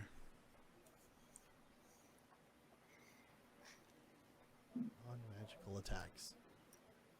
Yeah, because the magic is only available as the first hit if it has taken no damage. No, you know what? Fine. We'll just say it's full damage. All right. That's the Nibblewright's turn. Nefrax.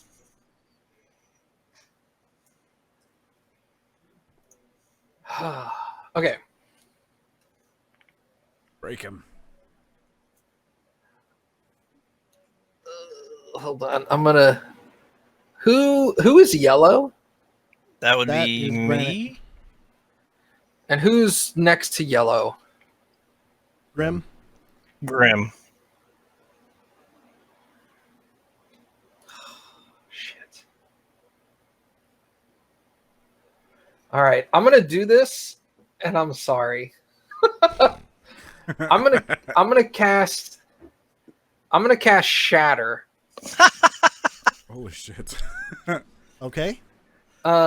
Shatter is a 10-foot sphere, and I'm going to center it around Grim, Granite, and the Nimblewright. Okay. So Well. right here is taking it.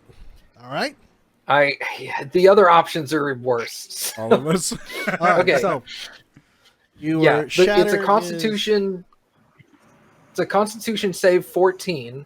Constitution save 14. The Nimblewright has disadvantage because he is made from inorganic materials. Okay. He has disadvantage. Yes, Nice. disadvantage for anything made out of stone, crystal, or metal. All right. Well, you think you have disadvantage on him. You think he's at disadvantage. So, he's But, like, got to he's save for not- 14. He saves with the 16.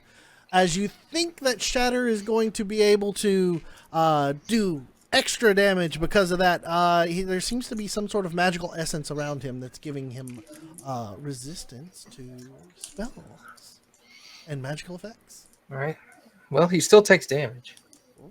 He That's a saves, 10. so I need Do we have to roll con saves? We're gonna have Yes, to roll you con do. saves. Yeah, do it now yep, because Oh. I'm rolling damage. What do I got to beat? 14. 14. I 22. 18. Nice. You're both Nice. Okay, so everybody takes half damage then. half damage. That's 15 total damage. So half of that is what, 7? 7. 7 damage. Okay. Good casters. Boom! Wait, hold on. A non-magical object that isn't being worn or carried also takes damage. So like, oh no, nothing in nothing. The Nimblewright Okay. detector explodes. Isn't that magical though? Oh no. It's also Yeah, that was It's magical. also it's being also carried. Oh, it's also Oh, being okay. carried. Oh, okay. I thought Yeah. you said. I That'd thought be I funny misheard you. though. This guy over No, here if is it's being trying to get carried rid or of all his wielded, shit. it's unaffected. What are you gonna need? You're gonna kill the damn Yeah. Nimblewright. You want to make the Mr. campaign Mr. Complain extra about long, shit man. when you've got like a 5-on-1 scenario I'm here. not complaining about anything. You've been complaining. All right. So, yeah, you see some stray boxes just explode and strew across the ground. Okay, Anything that's in going them? to be the end of Nephmarax. Korath. Oh shoot. Alright, I'm gonna do 2 more attacks. All right. In fact, one of them is gonna be isn't the automaton before me? He's in. Yeah, he's in front of you. You No, got before- advantage. Yeah, he's before her me. turn. Yeah. Oh yeah. Yeah, he's Yeah, already went. before. He did go. Oh, okay. He did go. Okay, cool. Hey, you beat the shit out of me. In that case, Hey, I'm gonna attack do Penelope. attack and do superiority dice to do a trip attack again. All right. So that would be That's a save. a 20 to hit again. 20 to hit. 20 will hit, and the trip attack is a strength save. Yeah, 12. misses. He is tripped. Okay, he falls down. Right, I'm gonna do the damage for That that, makes one. him makes him prone, right? Yep. Yeah. So now does your attack have advantage on a prone target or auto crits or whatever? It doesn't It's auto an advantage. It's just advantage, which you already had advantage from flanking. Ah, okay. The auto crit would be if the unconscious. Gotcha. Sorry about that. No. I got 12 on the attack for that one. Miss. No, 12 for the attack. I mean, the damage. I mean, Oh, for that the The one. damage. amount of damage. You Yeah, sorry smash about him into pieces, and you see his chest cave in and shatter everywhere. Is he still functioning? Nope. He doesn't seem to be I functioning. wasn't trying to kill him. You didn't say that. You did, yeah, that's true. You didn't say that. Only I was- I Penelope thought that has was implied. listed. Only Penelope has made mention of non-lethal damage, as far as I recall. Has anybody else said non-lethal? Nephrax did too. I did not say non-lethal. Nope. Really? I thought think someone it- else did. I think it was Cody. Wasn't me. I don't remember. Or I know Granite was non-lethal because he held his attack based on what Penelope had said. But as far as I was Yep. I never- aware, nobody else had. I never explicitly said non-lethal, but Yeah, I went I for thought his those- legs just to break him, Right, not to kill him. but I hadn't heard anybody else. So if you're gonna go say non-lethal, then I'll leave it non-lethal. Yeah, it was supposed to be non-lethal. Okay. Then you come I'll in make sure to do that in and future. you smash into his chest, And he falls down, and he is at. We'll leave him at 1 hit point. Okay, there we go. I guess I'll back off. And you back up, and he's going to take a swipe at your leg for backing away from him. Would that be a disadvantage since he's on the ground? It's yeah. Yeah. Yeah. Okay. I didn't Okay. know. Cool. Ooh, that's a natural 20. Is Even it with right? disadvantage? No, it's No, just- that was Okay. the first one was the natural 20. Luckily disadvantage. That was It's like he rolled 2 20s. That's an 18. It hits. All right, he's gonna do 6 points of damage, and that's all his Okay. reactions. So that's it for him fucking late. for into me. reaction. Well, that's all he can do for a reaction is one I attack. know. I just meant the damage wise. Well, I got really good on a roll versus you. All right, so he swipes at you, and his rapier nails you in the leg, and that's the end of your turn. Yeah. Okay. I'm back to the like top. I'm actually gonna hold my because like no, I can never mind. I can't hold my bonus action. Never mind. Yeah, you can't hold a bonus action. Granite, it's your turn. It seems the nimble right isn't going down without a fight. They never do. I will. I when I know it's Granite's turn, I'm just going to whisper, "Stable boy." Penelope whips her head towards you. Wait, do I hear that? I'll roll a perception check. I whispered it. Yeah. Disadvantage since it's All heat right, of battle. disadvantage. Yeah, since it's heat of battle. It's not good. Doop, doop, doop, doop, doop. 11. Give me a Make What like a would this be? performance check or something. yeah, do a Sleight of performance hand? check. Not that. He's probably good at that. Sleight of fucking lips? Charisma. Sleight of lips. That sounds like a bard spell. I know it. It does. Charismatic as fuck. Doesn't matter what I give him. 16. Okay, Ooh. you didn't hear it. Granite heard it though. Granite, your turn. What are you gonna do? He's laying prone on the Grant will ground. try and- to take control of his arm, take control of the nimble right arms. All right, you're gonna to try and keep it from grapple his attacking. arms. All right. Yeah.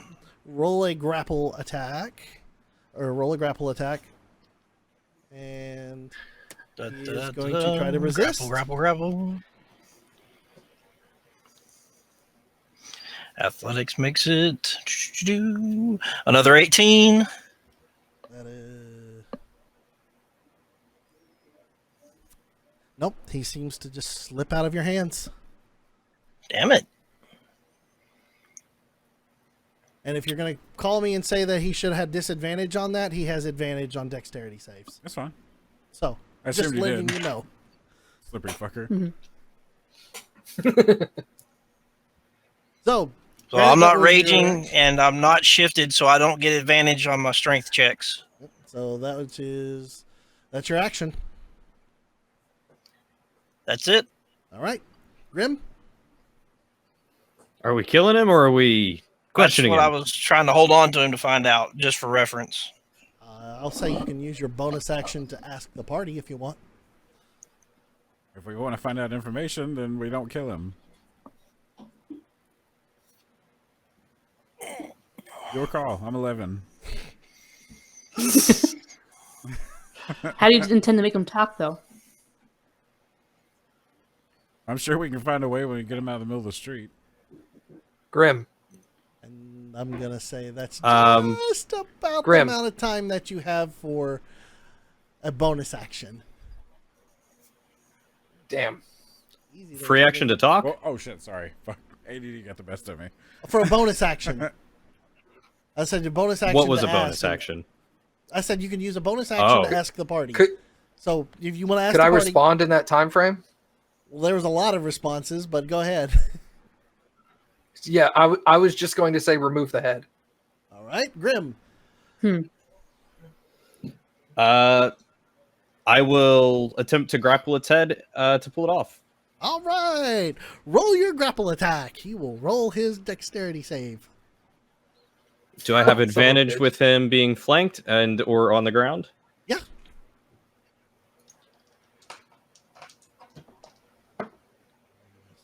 That is an 18. All right. He's already beaten you. And, Jeez. Yep. Dude is super I'm going with slippery. strength on a grapple, correct? Yep. Or would it be Uh, athletics? Strength or athletics, either or.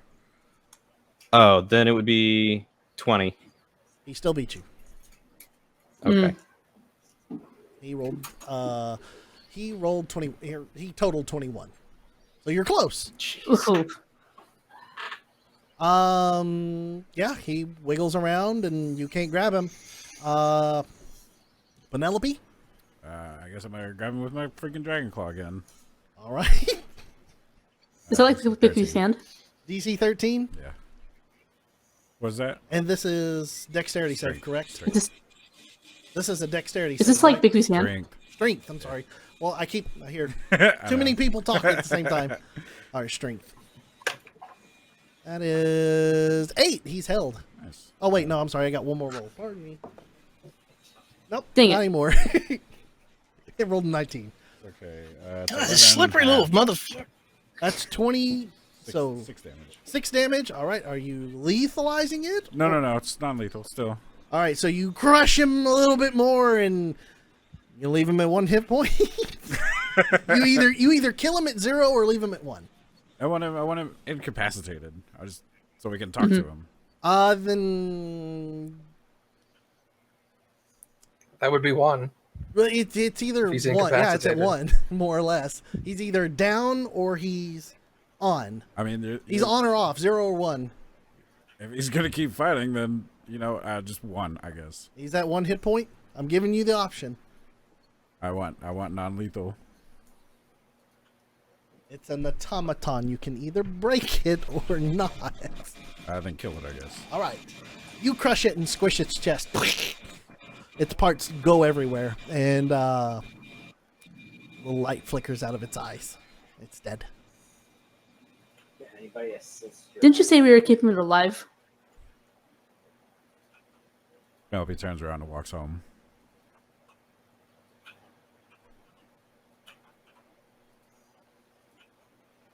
I just kind of looked at the others like, what was that about? Granted, will scoop up the parts of the nimble right and follow Penelope. Hey, The Granite, head's still in one piece, I and guess. I'll point to my bag of holding. Okay. You just stuff him in here. Just ripping off his arms and shoving them in the We're bag. just going to shove what's left of him into the bag. At the time of y'all beginning to shove pieces of a nimble ride into a bag, Six City Watch begin to walk up, and they're kind of like Oh, motherfucker. looking around, and they're going, "Hey, what happened?"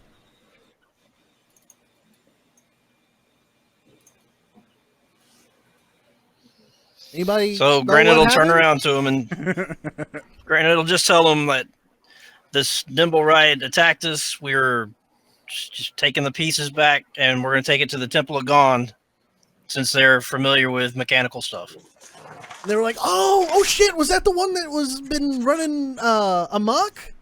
We've heard about that one. Was that him?" From what we gather, we assume it is.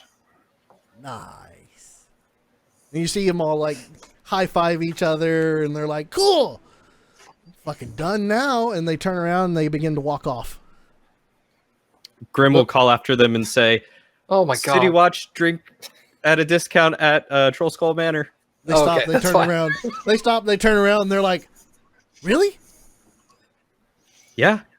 Come on Oh, by hell yeah. anytime. You're more than welcome. They're like, "Oh hell yeah, that's great." Hey, where is that? It's over there. It's in the up northeast side of town. Isn't it in the field district?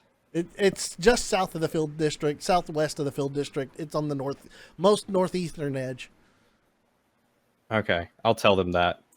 They're, "Oh, Because I cool." obviously know where it is, but I can't find it on the map. They're like, "Oh, awesome, cool." They look at each other like, "You think they get pissed if we kind of cut off work early today?" I don't know, man. I don't know. We're supposed to be looking at. I mean, they found the goddamn nimble right there. Look, he shoved it into his rainbow bag of holding. We're gonna go get a drink. It's nice, right? You can get it from Orbis. Tell them we sent you. Right, sure, gotcha. We're gonna go get it. And they turn around and walk off to go.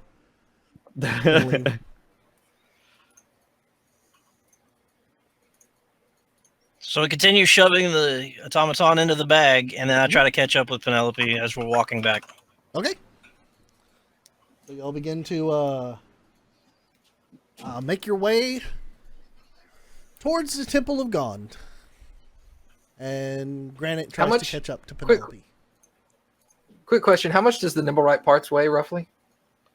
Ew, that's solid metal, so we're gonna have to. I'm gonna have to say probably somewhere in the range of 250 pounds. Phew. Cool. Not a big guy, but very dense. Yeah. Mhm. All right. So, y'all begin walking that way. Let me make some swappy swaps here.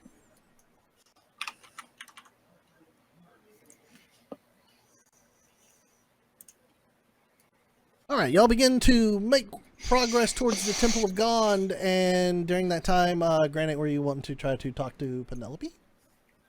I just Or wanted you to keep just pace walking? with her so she's not walking alone. Okay. All right, so making your way to the Temple of Gond, you arrive. It's this is late afternoon at this point in time from all the walking and searching that you have done. You bust into the front doors, and there the priestess is almost seemingly unmoved for some reason. Looks at you and says, "Oh, well, you're back. We are. What, did you have luck then? In a manner of speaking, yes. Okay. Aye. Well, what can I do for you then? Oh, we're here to collect on the reward. Oh, okay, excellent. I'll definitely take care of that." And she begins to take a look at what reward she has available for y'all to choose from. Let's see.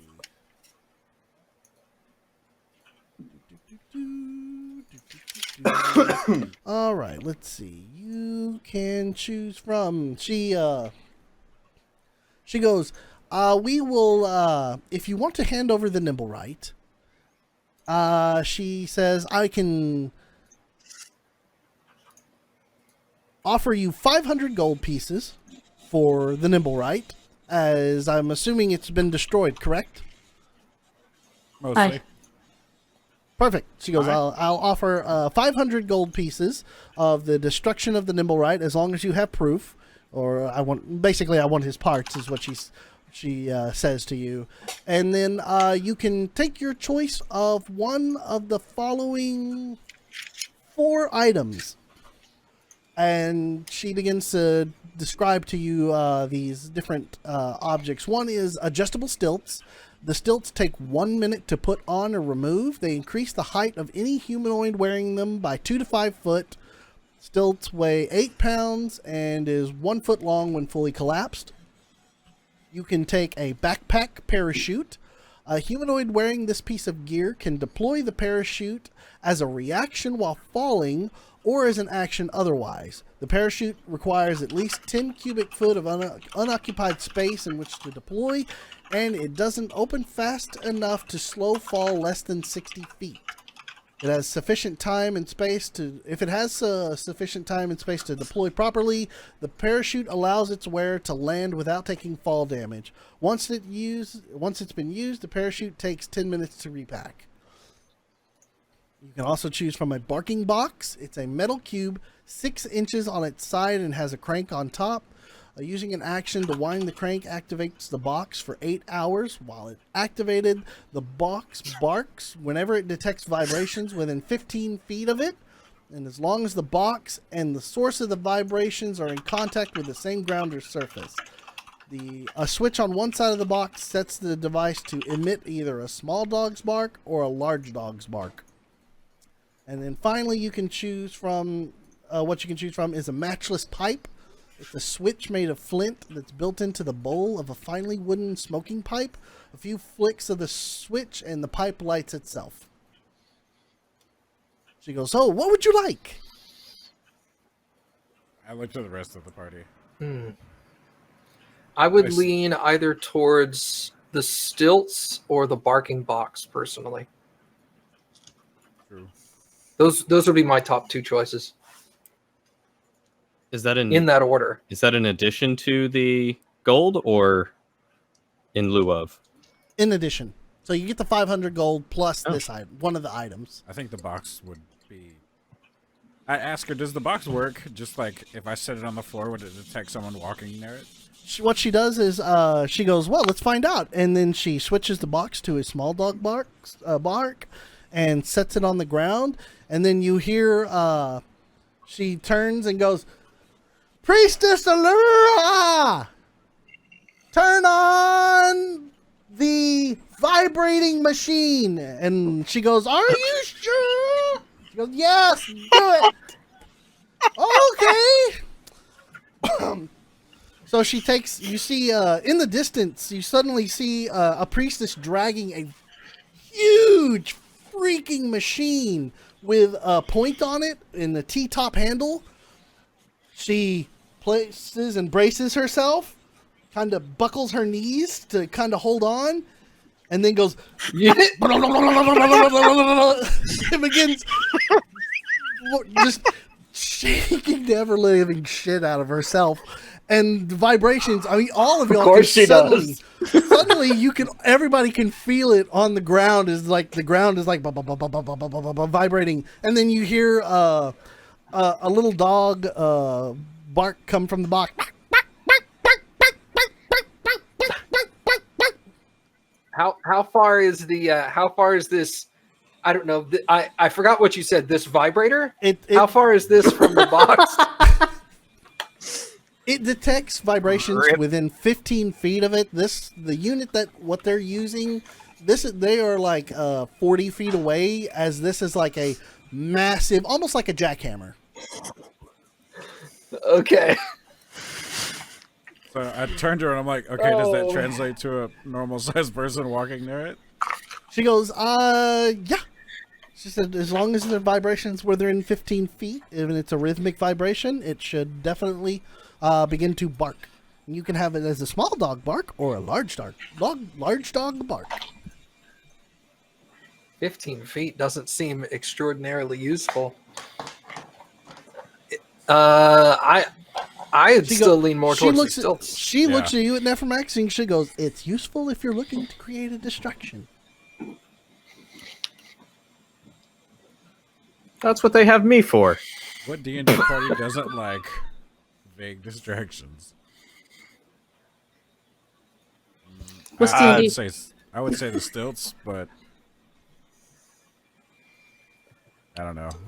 The dog barking. Here's a box. question to the DM, and I don't. You can choose whether you want to answer this or not, depending on Okay. this. But if someone were to wear the stilts and then change their appearance, would they then turn into a 3-foot floating object, or would they be able to be like a 6-foot person instead of a 3-foot person? They'd be a 6-foot person. You're more or less, you're changing your appearance.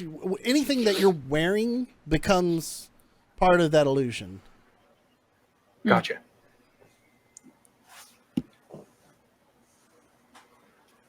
I mean, unless you're like trying to polymorph yourself, and then it would like pull into you as your Then you change anyway, right? right. Yeah. So, no, it can become part of your illusion. It's like a hat, more or less. I lean toward the stilts. Gotcha. That's She my goes- suggestion to the She party. goes, "Well, which would you like?" Granite, it doesn't matter. Granite's not gonna have a say in this. He's just waiting. He's starting to pull the parts out of the bag. Ooh, Since we're she- making this trade. she just gets distracted and she goes over there and starts pulling parts and pieces with you, and starts beginning to set them out. And she goes, "Oh, you did a lot of damage here. Oh, well, I might be able to fix that." And She begins to thoroughly search the body. Hope she doesn't mind the acid. She's like, thanks. And then she, Either item's fine with me, guys. We'll take. I'll go ahead and take initiative here. We'll take the stilts. she goes, still, it's perfect. Who has a passive perception of 13 or higher? Me. You see her in, anybody who Also does. me. Anybody who does, you see her pull a large piece of paper out from the Nimble Right's interior chest cavity. What's No that? kidding. She's like, huh. Well, this is interesting. And she goes, do you might need that? I take it from her. Be me. Yeah. She's like, you snatch it out of her. Are you snatching it out I of her don't snap. hand? No, I reach out for it. She hands it to you. When you say you take it from her, it sounds like Well, you're just like, give me. well, I assumed she was like offering it toward us. I was taking Well, it she was from her. looking. She goes, oh, here, take a look at that. And then she hands it down, and then she goes back to pulling pieces of the Nimble Right apart to look and see how Nim had done his work. I tell you what, TJ, roll an intelligence check. Since you're the one with the map. Just straight intelligence. Mhm. 14. Okay, yeah. You look at it, and you're like, oh, it's a map. Huh. And you start scanning it. Oh, it's a map of Waterdeep. Huh. What's this? And you see a gigantic X on the map and the name Grinda Garloth written out, and it's down by the dock ward. And next to it, it says Mist Shore. Mist, like M-I-S-T or mist? M-I-S-T. Mist Shore. I show the rest of the party and be like, next hook? Next hook. Line and sinker. And, is anybody proficient in survival? I am. Roll a d20. Add your survival. I also am. And like I have cartographer's tools and proficient in that, if that counts. So For that what, makes Anybody who's proficient 22. in survival. Okay.